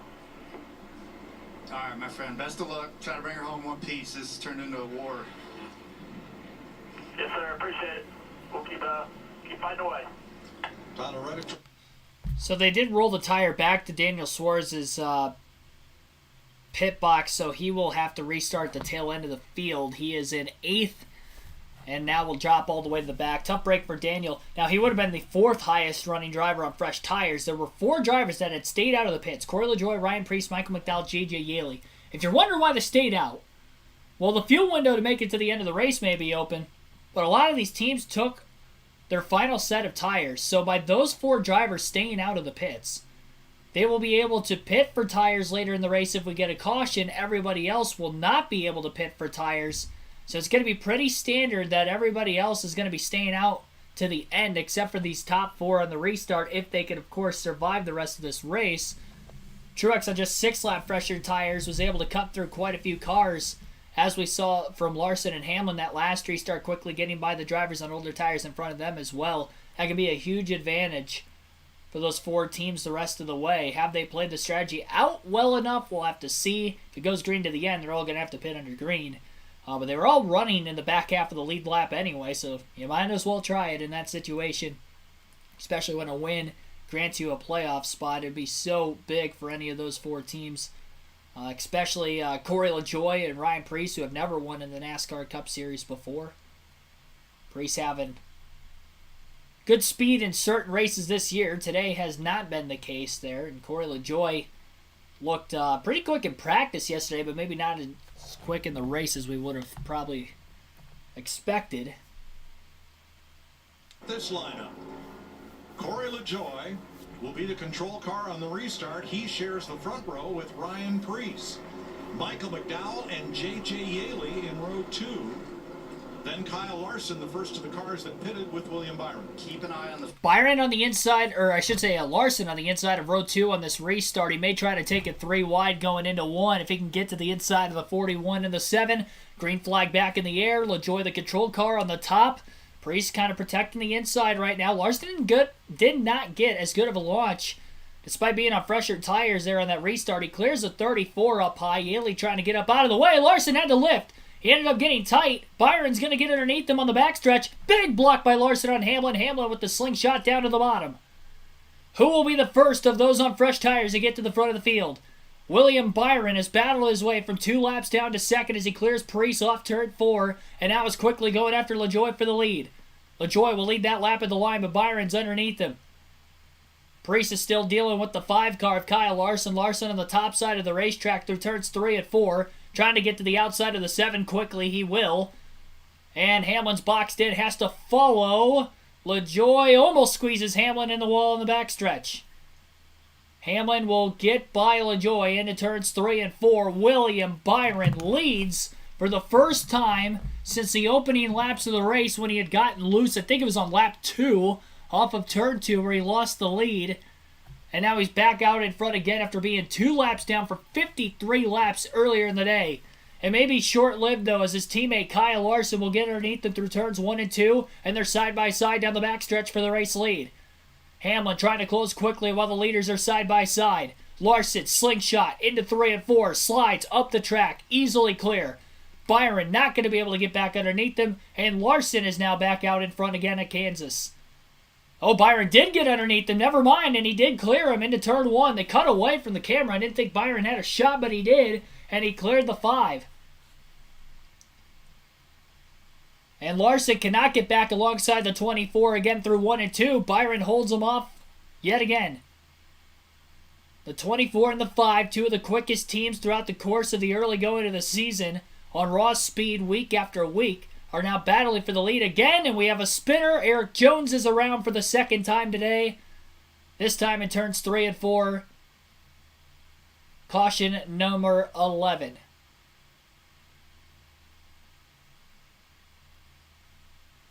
Josh Berry may have been collected in that one as well. Those two were also in a same caution earlier in the race as well. Now, the drivers that had stayed out to try to get fresher tires, they're only going to have about 2 to 3 lap fresher tires. I think they're going to stay out again. I think they're going to hope for a caution maybe a little bit later than now. Jones and Berry back on pit road. Showing a replay here of what might have happened. It looked like there was contact between Almirola and Jones getting into the corner. Not sure what happened to Berry and why he pitted, but Eric Jones had got ran into the side of by the 10 of Almirola, going down into the corner and knocked the 43 sideways as they were getting into turn 3. So Eric Jones is around. Now from the camera angle off of Justin Haley's front bumper, it actually looked like the 43 moved up. From the aerial cam, it looked like the 10 moved down into him. And Josh Berry was spinning further back against the wall. Maybe he got ran into from behind with everybody checking up with all the smoke that had been laid down in a trail from the 43. We are under caution again at Kansas. A caution-filled race in the second half of this one. Definitely lengthened this race out, almost at the 3-hour mark already, and we still have 50 to go. 123 likes on the stream so far. We had about 200 people watching earlier before the stream ended up having about a 60-lap delay. My laptop had crashed in the middle. Hopefully you guys are back now.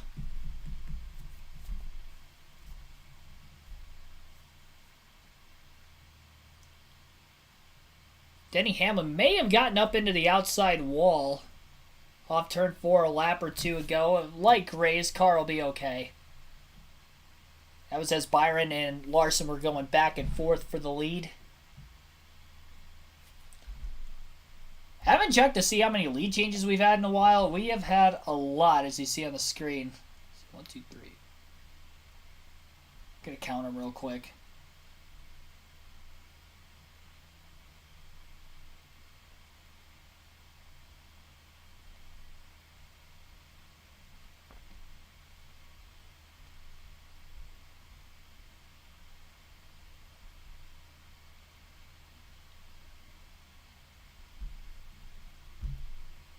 "36 lead changes in today's race so far, and we still have 50 laps to go. A very competitive race here today at Kansas. And we've had 12 different drivers lead laps in today's race of those 36 lead changes. That's a lot for a 1.5-mile track. Definitely don't see that every week. A wild one as predicted before the race started. I don't know if anybody could have predicted the insanity that we have seen to a T so far today. And it is definitely getting down to crunch time.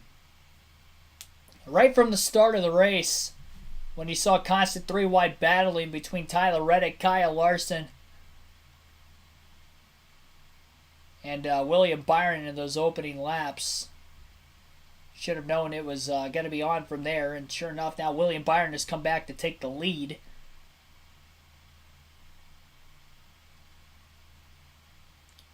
I think the 7, the 34, maybe the 51 pits because he's back at 26 now. He might stay out.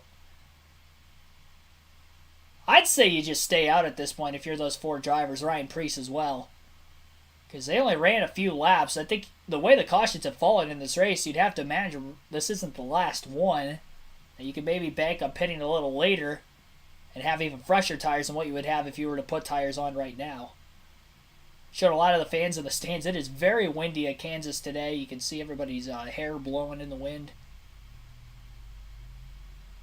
Those grandstand seats on the front stretch. 90-degree day as well at the Kansas Speedway, and the warmest race of the year has definitely made the track very slick. We've seen quite a few single-car spins today. These drivers are having a handful. Both ends of the track, turn 2 and turn 4 off the exit, we've seen spins. More of them in turn 2, but we've seen quite a few in total, and we have had some in 3 and 4. The last caution actually took place in turn 3, although there was contact made there between Almirola and Jones, which caused the spin.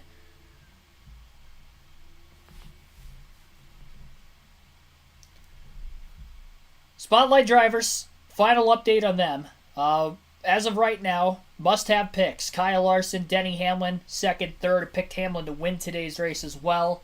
Ross Chastain's 11th, just outside the top 10. And then Christopher Bell out of the race will finish in last place today after DNFing with a crash early. Actually, that crash was late in stage 2, where it spun and hit the wall head on in the inside of the back straightaway.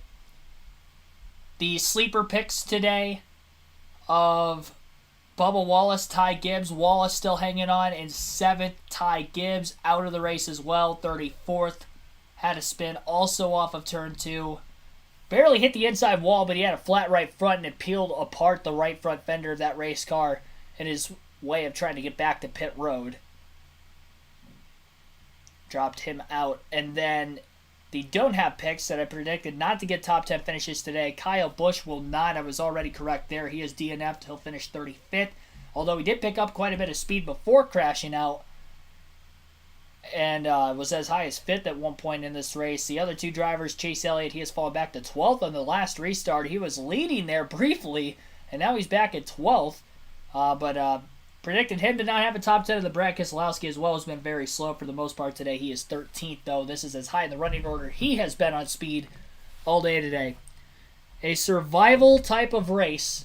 We're going to get another restart here with 47 laps to go. It'll be Byron and Larson on the front row, Truex and Hamlin in row 2, Logano and LaJoie in row 3. I really have no clue where Logano came from. Bubba Wallace and Austin Dillon in row 4, and then Kevin Harvick, Ryan Blaney in row 5.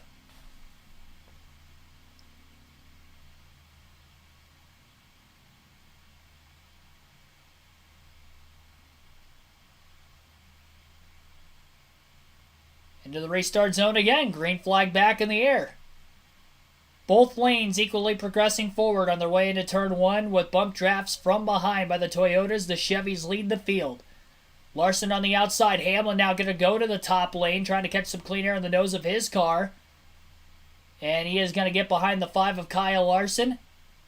Truex did not take off well. He's 3 wide middle between LaJoie and Logano. Wallace bump drafting LaJoie by the 19 before going to the bottom to pass the 7. Ross Chastain on the top gets by Corey LaJoie. He restarted 11th, and he's already up to 5th off turn 4. I would say Kevin Harvick is Mr. Where did he come from? Where did Ross Chastain come from there? He was in row 6 on the restart. He's up to 5th. Hornet's Nest back around Austin Dillon, Kevin Harvick, and Chase Elliott. Brad Keselowski in there as well. Hamlin was not able to get by Byron for 2nd. He still remains in the 3rd place position. Ross Chastain will try to get by Bubba Wallace for 4th. Almost clear. Wallace is there. He'll side draft the 1 through the tri-oval. Almost contact going into the corner. Chastain not going to be able to complete the pass on Wallace that time through 1 and 2. Stay alongside down the backstretch. Not going to be able to side draft enough to stay with the 23. Hamlin on the bottom while Larson and Byron go on the top side near the wall as they battle late in this race. Still got some guys ripping the bottom, some guys ripping the top. Plenty of options still on the track. But again, running out of tires, running out of patience. Harvick keeps trying, right? But that low side is kind of a sucker zone. It's hard to clear people off turn 2. 6th place, Logano and Truex. Let's see. That momentum on the top side. Guys don't want to lift when they're up there. Man, Logano, what a turnaround for him. That stage 2, being able to take advantage of that untimely caution strategy, played right into the play of that. Put them right back in the game. He's been a top 10 contender ever since that moment. 3 wide. Reddick took it to the bottom with Austin Dillon in the middle as they work past Blaney. Now Blaney with the run. This is for 9th place. Now those two will draft down the back together on the top side. But now, what can Reddick do to clear one of them? Got to get one of them here. I don't think he's going to do it. So hard. Oh, yeah, he cleared up. No, whoa, so close. He knew he wasn't clear. He's like, I got to get out of here. And he lost the spot. I said near, not clear, boy. More lead changes today than in any 400-mile race on a 1.5-mile track in NASCAR history. Wow. History. Busy day. Busy day. Progressive banking, where they repaved this place.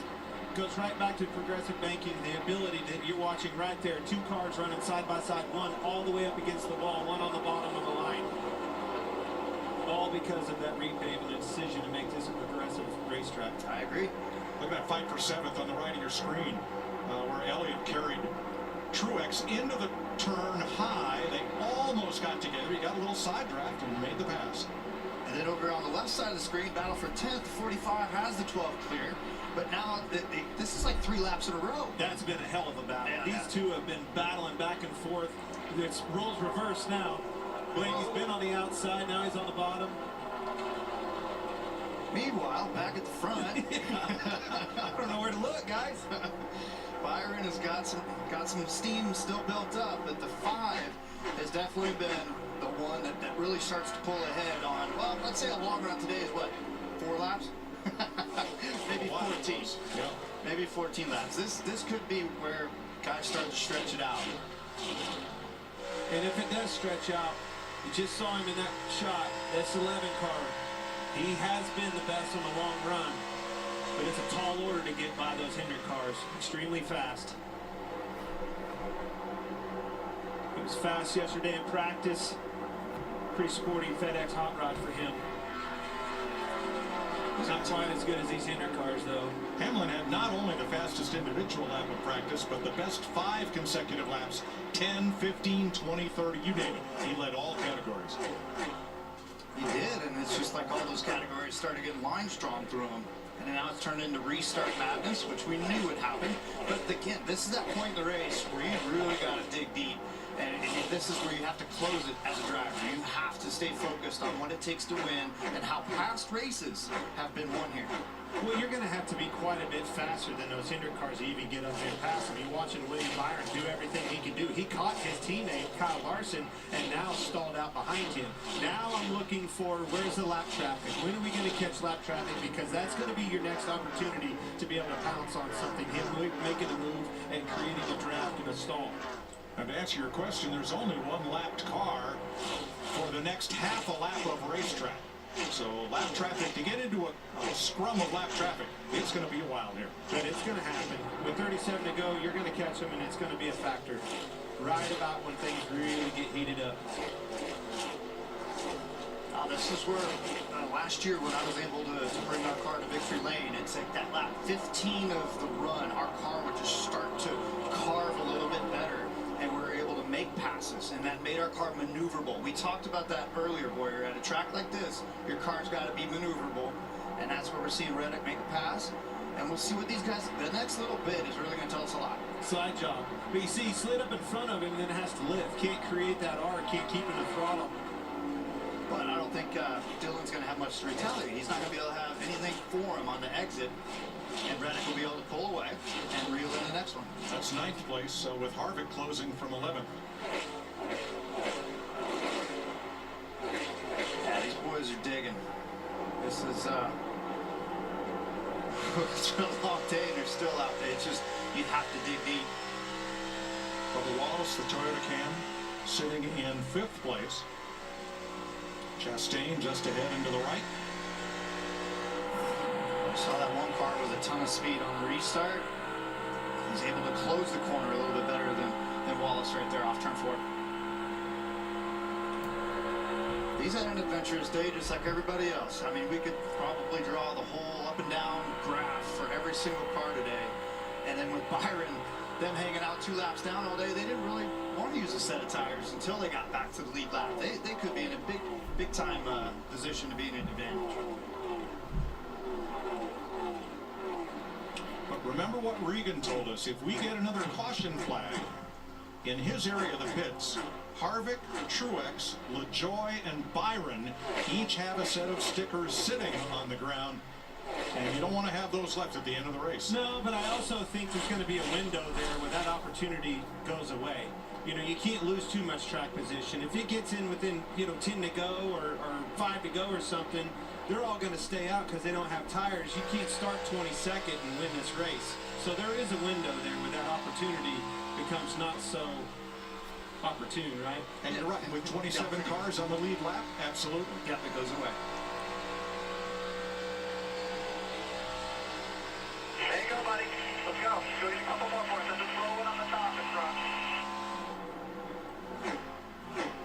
like that. Cheerleading.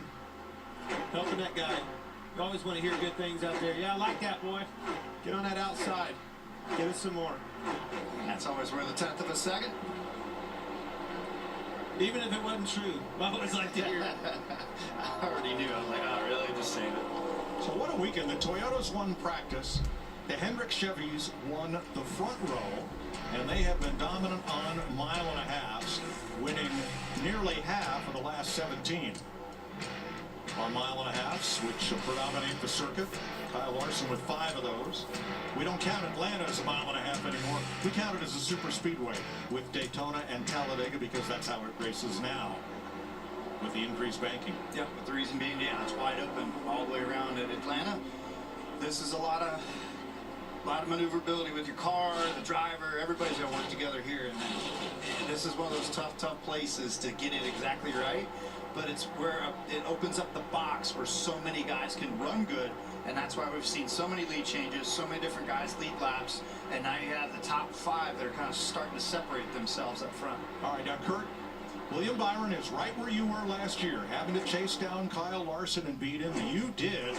What does Byron need to see? What does he need to do now? The small difference maker I had is I had 2 Kyles that I had to deal with, but I let them deal with each other.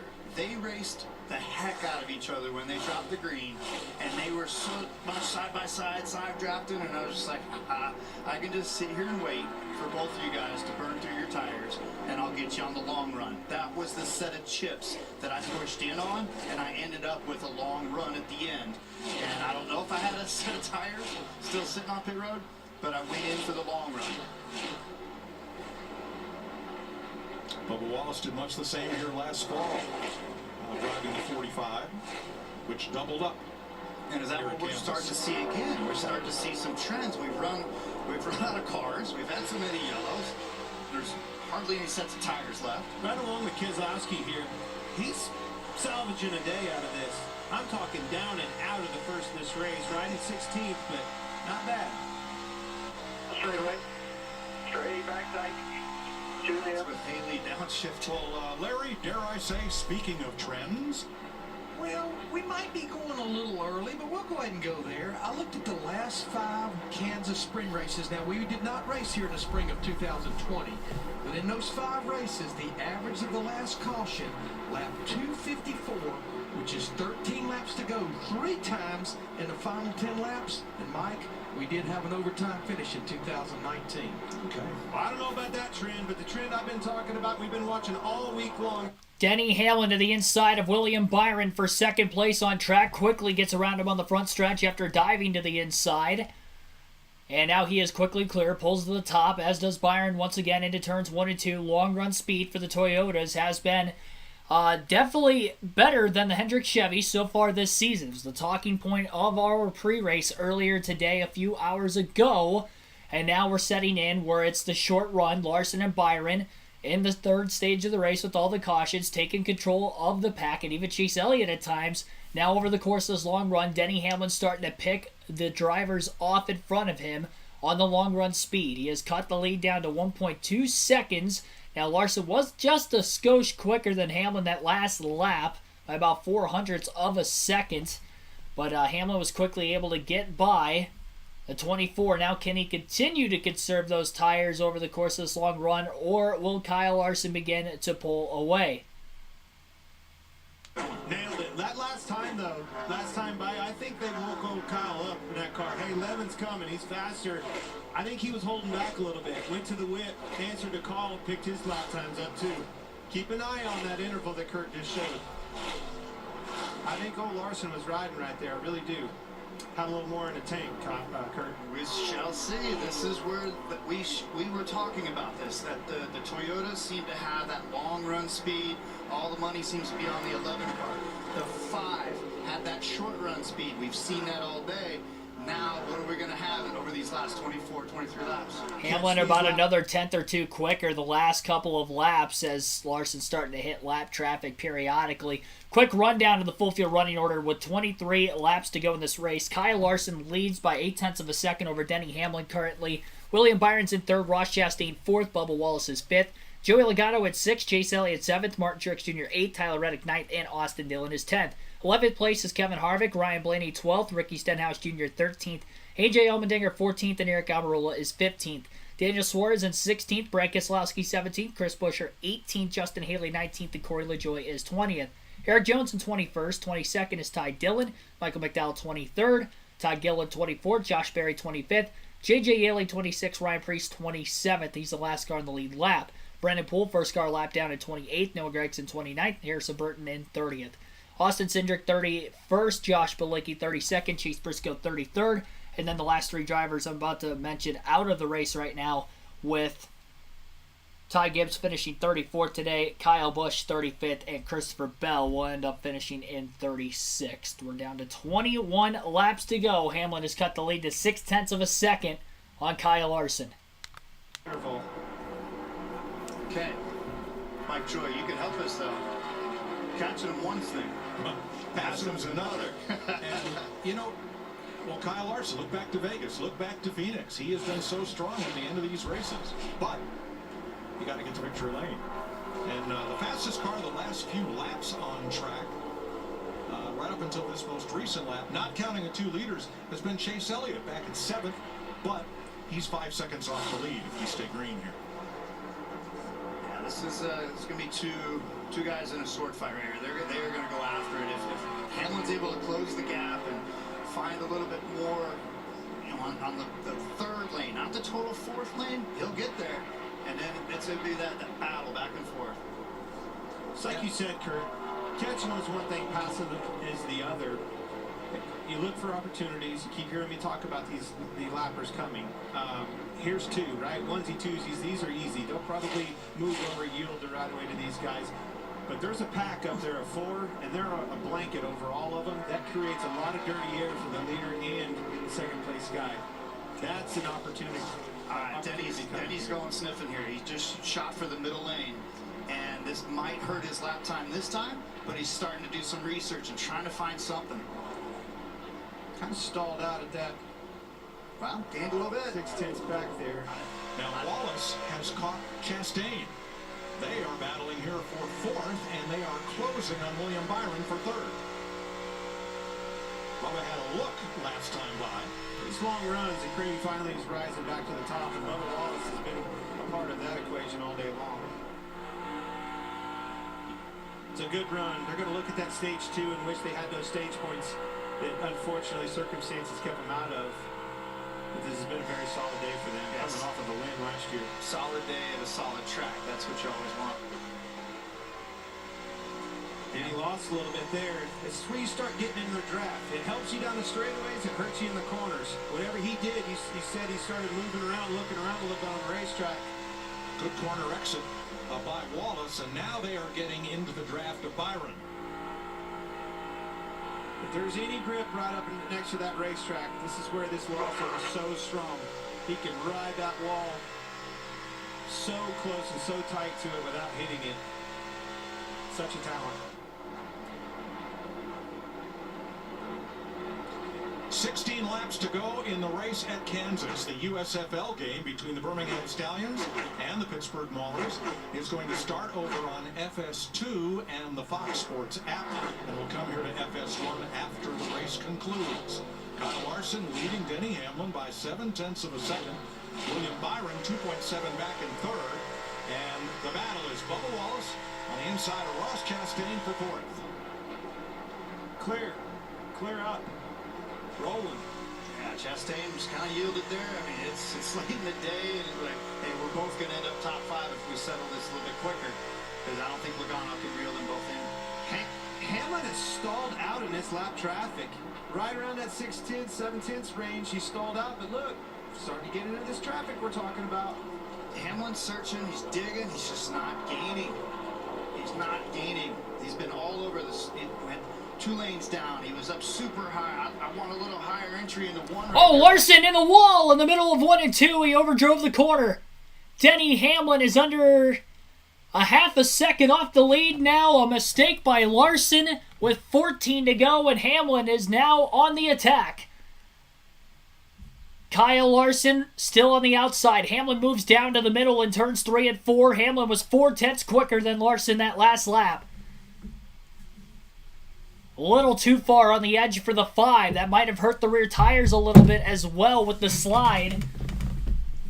Denny Hamlin has reeled him in, and one more mistake, and he is going to be there for the taking. Now can he keep up with the 5, or can the 5 try to extend that race lead once again? Both cars around the top, a lot of the lap traffic staying down on the bottom and letting the leaders race around them cleanly. Hamlin has to pull off the outside just a little bit to continue to try to get a little bit of clean air that'll help the turn in his race car. He's not close enough to try any sort of a dive bomb move, though, on Larson. Larson a half lane off the wall at corner entry, which was the same lane that Hamlin has had most of the way through the corner. Hamlin picked up quite a bit through 1 and 2 that time. Michael McDowell going to go a lap down on his older tires now. Hamlin to the bottom of the racetrack. He's not close enough to get underneath the 5 car this time, but he is just continuously trying something different as he's now close to the 5. Now trying to stay in the draft. Larson, to break the draft, goes to the apron through the tri-oval, 11 to go. The battle is on between Kyle Larson and Denny Hamlin for the win. Larson looking for his 3rd of the season. He hasn't won on a track that has been larger than a short track. Only Richmond and Martinsville, the 2 wins for Larson this season. Finished 2nd in the spring race here last year. And Denny Hamlin still looking for his first win of 2023 to get himself in the playoffs. He was 7th in the regular season point standings coming into the day. That last lap, Larson was just a little bit quicker than Denny Hamlin. 10 laps remaining, more lap traffic up in front of the leaders. Everybody's staying off the top, so no dirty air that Kyle Larson has had to deal with at all yet. Denny Hamlin down a lane off the top again through turns 1 and 2 as he tries to close. Now Larson moves off the wall in turns 3 and 4. Denny Hamlin stayed glued to it. And Hamlin's going to be closing just a little bit more through turns 3 and 4. I'm not sure why Kyle Larson came off the wall as much as he did going into 3 that time, but he did. And Denny Hamlin's got to run through the tri-oval from the outside. Runs a half lane lower than Kyle Larson. Larson maybe up in the wall again in turns 1 and 2. He's definitely struggling with the rear of his race car. That's the 2nd time he's gotten loose in turns 1 and 2 in the last few laps, and Hamlin has closed both times. Hamlin down to the bottom. Trying to get closer to Kyle Larson. He can't get alongside of him this time. Larson's loose again off 4. Hamlin may have brushed the wall as well. Both drivers on the edge, pushing as hard as they can. 8 laps left in this race. Hamlin into 1 and 2. Rides the middle. Larson on the outside. Gets better acceleration. And pulls Hamlin by about a car length or so off of turn 2. A chess game being played right now between Kyle Larson and Hamlin. Again, Larson comes off the wall through 3 and 4. Hamlin runs up near the wall on corner entry. He's going to close that gap right back down again through the tri-oval. Larson has come off the wall just a little bit more than Hamlin twice now. Hamlin's got the run. Will he try the bottom into the corner? He does. Larson comes off the wall again. He's trying to protect Hamlin's drive off. That's why he came off the wall that time, and maybe Larson's car not handling as well, so he doesn't want to get into the wall again. That could be another reason he's coming off. Lap cars up on the outside of the racetrack. Again, Hamlin to the outside. Larson into the middle. Larson is definitely wiggling around a lot more than Hamlin in the center to the exit of the corners. Hamlin's getting a better drive off, which is helping him with the straightaway speed. Again, he is right behind the 5. Hamlin to the top. Larson trying to get the clean air in the nose of his car. The 51 of J.G. Ailey is up there. Larson off of turn 2. Holds the lead. Half a car length clear into 3 and 4. To the bottom of the track goes Hamlin. Larson into the middle. Goes towards the outside. J.J. Ailey is still up on the top. Side by side for the lead off of turn 4. Hamlin and Larson, 5 to go at the line. Byron is 3.8 seconds back in 3rd, trying to fend off Bubba Wallace right now if these two get into one another. Hamlin and Larson still door-to-door through 3 and 4, but Larson gets the drive off the outside again, and Hamlin is about 2 to 3 car lengths behind Larson off turn 2. He had an opportunity, and it may have slipped away from him. Can he regain another opportunity to get to Kyle Larson? 4 to go at the line. Denny Hamlin trying to close. Went to the outside. Larson is running just a bit off the wall. This time both cars run a bit off the wall through turns 1 and 2. Hamlin's car seems to be driving a little bit better than Kyle Larson's. Off the exit of the corner. Hamlin a lot better through 1 and 2. Into 3 and 4. Larson off the wall again. Hamlin up near it. Larson slides back to the wall in the middle of the corner. Now Diamond's the corner off just a little bit by the exit, but Hamlin gets the run off. 3 to go at the line. Larson trying to play defense. Hamlin handling much better at this point in the race. Dives to the inside again into 1 and 2. He doesn't go all the way to the bottom. He's trying to get close to that left rear corner panel. Maybe take the air off the rear spoiler of the 5. Larson wiggled around again. Hamlin is all over him. Will he pull out a line into 3 and 4? He does. Hamlin to the bottom of the racetrack. Not all the way near the white line. He runs more towards the middle. Larson up on the outside. Again, Larson gets the drive off. 2 laps to go. Larson and Hamlin battle at Kansas. 3 more miles for Kyle Larson to try to hang on. They're still pulling away from Byron in third despite the battle. Larson up near the wall. Hamlin a half a lane off of it again. He'll try to stand the draft on the backstretch and try to close the gap through 3 and 4. Hamlin up near the wall. Larson a little bit off of it. This is where Hamlin has been able to capitalize the last few laps on Kyle Larson. Catches a bit more clean air. 1 lap to go, sponsored by Credit One Bank. Hamlin closing on Larson through the tri-oval. Needs to stay close to him to have a shot. Into turns 1 and 2. Half a lane off of Larson. Larson gets loose. He's up near the wall, side by side, off of turn 2. Hamlin hangs on the left. Oh, he turned him! Denny Hamlin just knocked Larson into the wall. Hamlin's got the lead into 3. And Denny Hamlin is going to win at Kansas. Larson's got a right front down as he pedals it near the wall through 3 and 4. And Denny Hamlin is going to win the race. Oh my goodness. Larson second. Hamlin wins it on the last lap. He hung on the left rear corner panel of Larson on the backstretch. He touched him, and that's what caused Larson to get up into the fence. Hamlin wins his first race of 2023. That was not the clean finish we were probably hoping for. I thought they were going to be dead even going into turn 3, but there was contact on the backstretch, which disallowed Larson to continue the battle in the final corner on the final lap. Oh my goodness. We were setting up for an instant classic the way that battle was. Now Larson actually got into the wall off turn 2 before Hamlin touched him. And I wonder if that maybe had knocked him down the track just a little bit into the 11. I'll have to see a couple more camera angles just to verify that.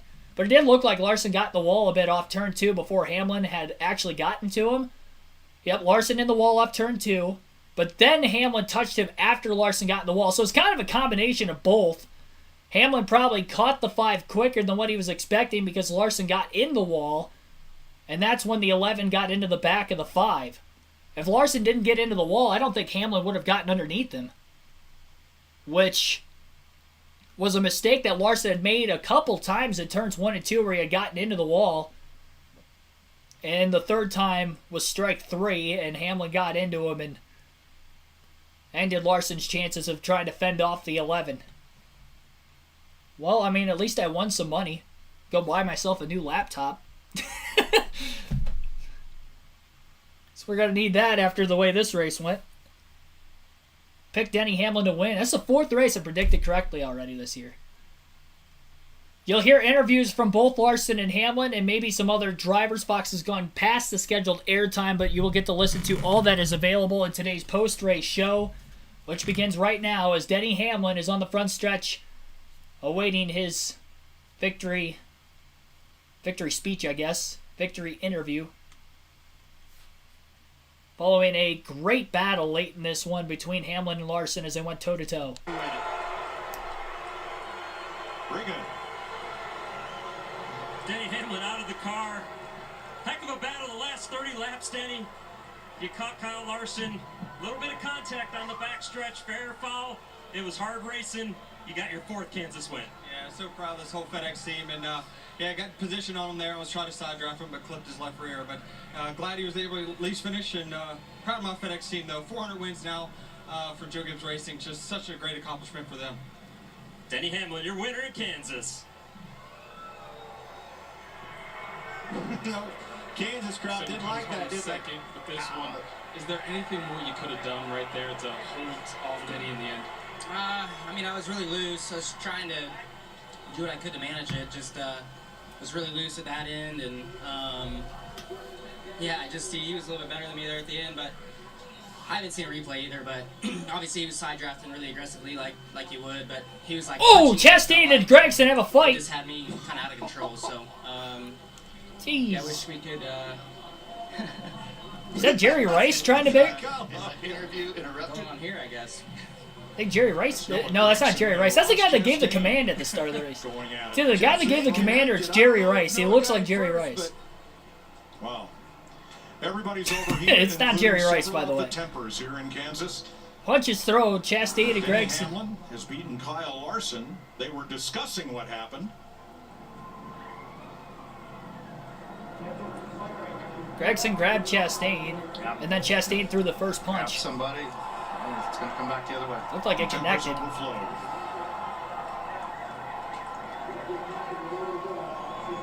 What? Everybody didn't know if he was going to be a fighter outside of that car. Proves that wrong. We got that settled. Here's the incident that likely led to that discussion and confrontation. It's a tough track, tough place, tough day. Lots of tempers for everybody. Again, Chastain finds himself in weird spots, but Noah says, you know what, I don't want anything of this. I learned from all those Vegas Bush boys how I want to settle some stuff. Noah's awesome. You gotta love the kid. Denny Hamlin rolls into Ruoff Mortgage victory lane. And here's Regan. Well, Ross Chastain down here finishing up a radio interview right now, but as we went there, those restarts at the end were incredible. So hats off to our team.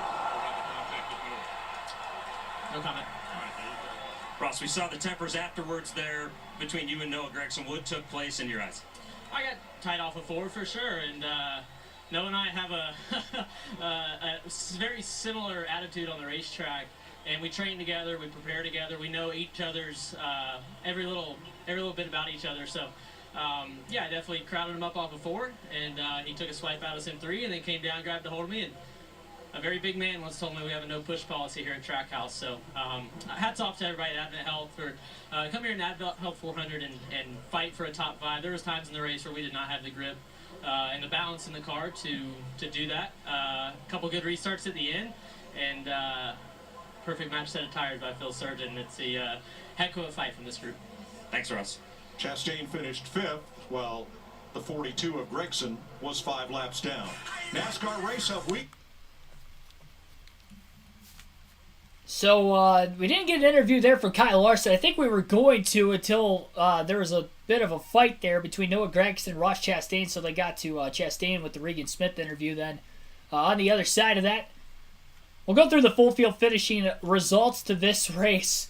A wild one at the Kansas Speedway here today. Denny Hamlin gets the win. Margin of victory 1.3 seconds over Kyle Larson in today's race. Got into him on the last lap. Larson got into the wall a bit, which maybe caused Hamlin to get to the left rear corner panel a little quicker.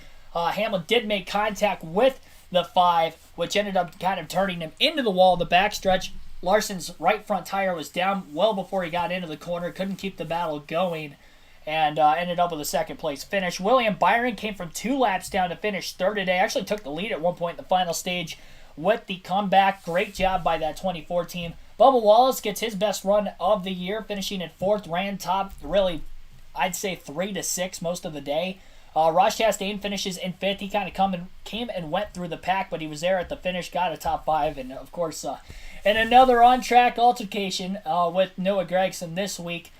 As you heard, Gregson ended up 5 laps down, and Chastain gets a top 5 out of it. And it is funny how every week Chastain either gets into somebody or maybe forces somebody into an uncompromised position, and he gets a good finish out of it. And the driver that he caused conflict with ended up not getting a good finish again this week. Joey Logano ends up finishing in 6th place today. Great recovery. He wasn't having a great run going for him. He did win Stage 2, though. Also, Denny Hamlin won Stage 1 as well, so he'll get 6 playoff points today added to his season total. Chase Elliott's best run since coming back from his leg injury, finishes 7th, led laps today.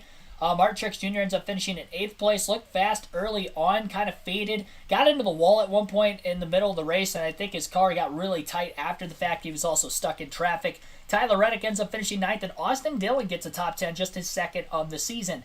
Kevin Harvick will finish 11th. Daytona 500 champ Ricky Stenhouse Jr. with a solid run, finishing 12th. Eric Almirola 13th. AJ Allmendinger 14th. And Daniel Suarez faded late. He was in the top 10 throughout. Had an uncontrolled tire penalty, which put him back in traffic for that final restart, and he was not able to recover as a result. He would have restarted, I believe, in 4th of the drivers on fresh tires, but ended up 15th instead at the end of the race. Ryan Blaney finishes 16th. He was in the top 10 in and out. Ended up fading in the final stage. Chris Buescher finishes 17th. Justin Haley 18th. Brad Keselowski 19th. And Corey LaJoie ends up finishing in 20th. Eric Jones 21st. Ty Dillon 22nd. G.G. Yaley 23rd. He was the first car lap down. Todd Gilliland 24th. Josh Berry 25th. Michael McDowell 26th. Ryan Preece 27th. Brendan Poole 28th. Noah Gragson 29th. And Harrison Burton 30th. Austin Cindric 31st. Chase Briscoe 32nd. 33rd was Josh Bilicki. 34th was Ty Gibbs. He crashed out. Kyle Busch, 35th, also crashed out, and Christopher Bell DNF, so 3 DNFs total today. Bell finishes last in this race. Most laps led, Kyle Larson, 85 laps led. He came and went through the pack very fast. Obviously, as you saw, him and Hamlin are the 2 fastest cars at the end of the race. I'd say Hamlin's car is probably handling a little better on the long run as we would have expected. Larson held on until the very last lap of the race. Was definitely hanging on for dear life with how loose that car was in those final dozen laps or so. Hamlin led 34 en route to his victory today. More lead changes in today's race at Kansas than any other race on a 1.5-mile racetrack in NASCAR history today. I'm about to count to see exactly how many lead changes we ended up having.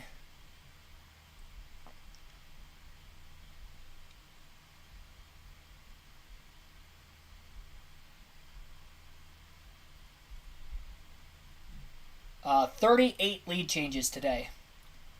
38 lead changes, most in NASCAR history in a 1.5 miles. 3 hours, 24 minutes, 22 seconds total time on today's race, 400 miles and 267 laps. Again, we got to the scheduled distance, and average race speed was 117.35 miles per hour. We had a total of 11 cautions in this race, and the final green flag run ended up stretching just under 50 laps. I think 47 laps was the green flag run to end this race today. So we'll take a look real quick at where all the drivers, based off the predictions, ended up finishing, how my predictions went. Number 1, predicted Denny Hamlin to win the race today. There's that. He was one of the must-haves. Another one of the must-haves was Kyle Larson. He finished in 2nd. Bubba Wallace ended up finishing in 4th. He was one of the sleeper picks today. Ross Chastain got a top 5. He was also another must-have. The only other must-have that ended up not having a good finish was actually Christopher Bell after he wrecked out, but he was top 10 all day before that. Made contact with Chastain, but it was all on Bell there. He mentioned that he tried to side draft the 1 off turn 2, was too aggressive with it, made contact, lost control. Ends up with the last place finish at 36. Ty Gibbs was another one of the sleeper picks I had. Ran top 10 all day until, unfortunately, getting in a spin. Contact with his teammate. In fact, Mark Truex Jr. Truex kind of held him a little too tight on the bottom of the racetrack. Gibbs slid up just a little bit, and there was no room for error with how close the 19 was holding the 54 down on the bottom. So once the contact was made, Gibbs lost control. He hit the inside wall. Not very hard, but blew a right front tire when he locked the tires down, and on his way back to pit road, blew apart the right front fender, which ended his day there. And the don't have picks. I was wrong on Chase Elliott. He performed, ended up finishing 7th. I predicted him to not get a top 10. The other 2 I was correct with. Kyle Busch ended up 35th with the DNF. Didn't really have speed in the first half of the race. Got up to 5th late in stage 2 before his spin and crash, which knocked him out. And then Brad Keselowski, 19th, was very slow all day. Really wasn't top 15 on speed the whole race. at the very beginning of the race, was well outside the top 20. A lot of drivers having problems there in the middle portion of the race. Helped his finishing position just a little bit as he survived at least to make it to the end and finish on the lead lap. So that is going to wrap up that portion of the live stream. Now we have to check to see where the drivers finished fantasy-wise as well. And then we will finish the stream up. So again, you can go to the NASCAR mobile app or website. Quick links up at the top of the screen of NASCAR's website, as you see on our screen right here. Click on Fantasy Live. Chance to win 2 tickets to any NASCAR race of your choosing the following season if you win our regular season or playoff championship. You automatically qualify for the playoffs, so if you're not in the league already, you'll definitely want to do so. Search for KRC League, KRC in all caps, space, and then capital L on League. I'll put it in the chat real quick. That's the name of the league that you'll want to join. And here was how my fantasy team looked today. So should have put William Byron in for Bell. I actually had him in over, I think it was over Bell.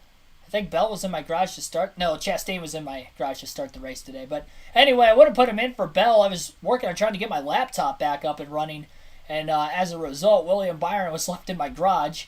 And he ended up coming back from 2 laps down with all the cautions. Bell got knocked out of the race, finished last, had 6 total points today, 5 stage points, which were back in stage 1 and stage 2. I think he finished...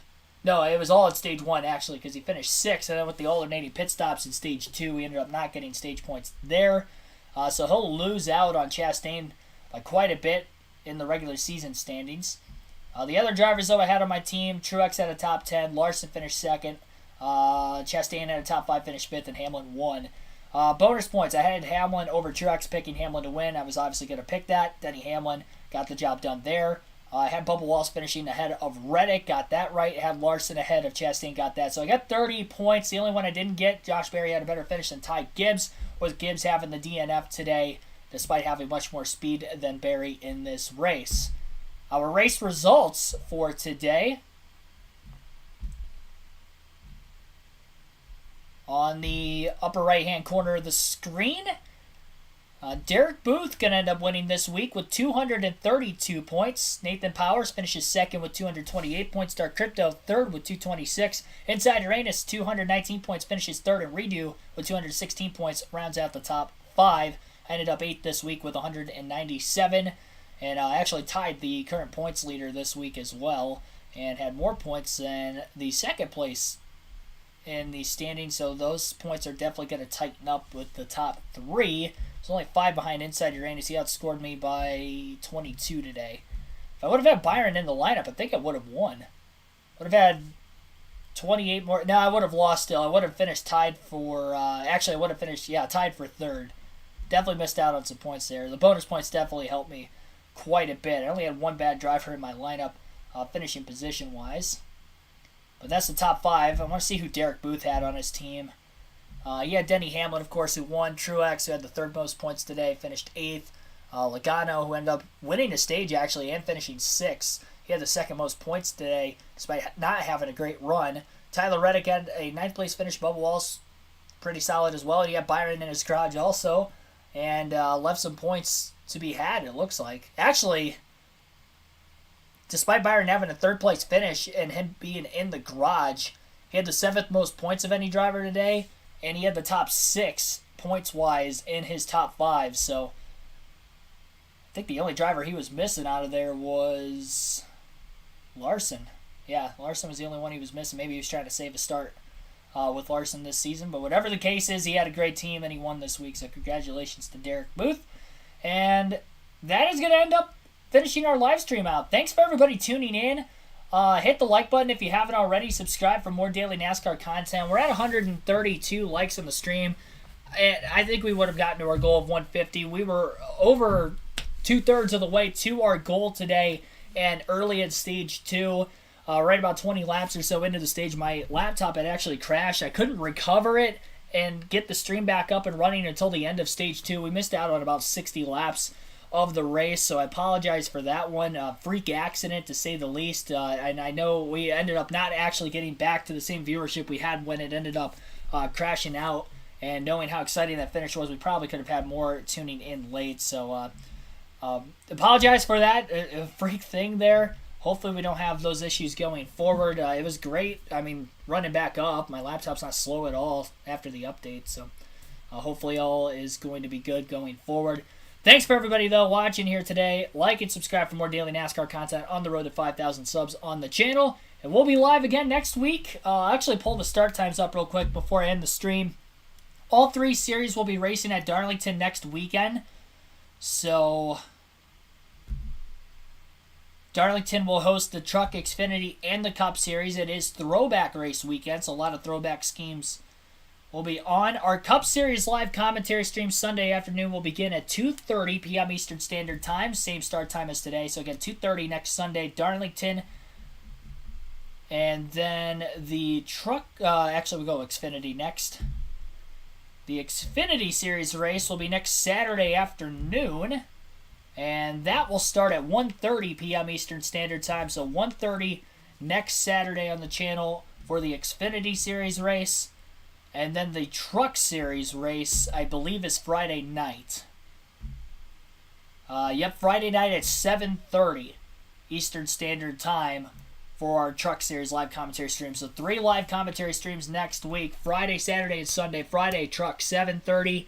Xfinity, Saturday at 1:30 in the afternoon, and then the Cup race at 2:30 in the afternoon on Sunday.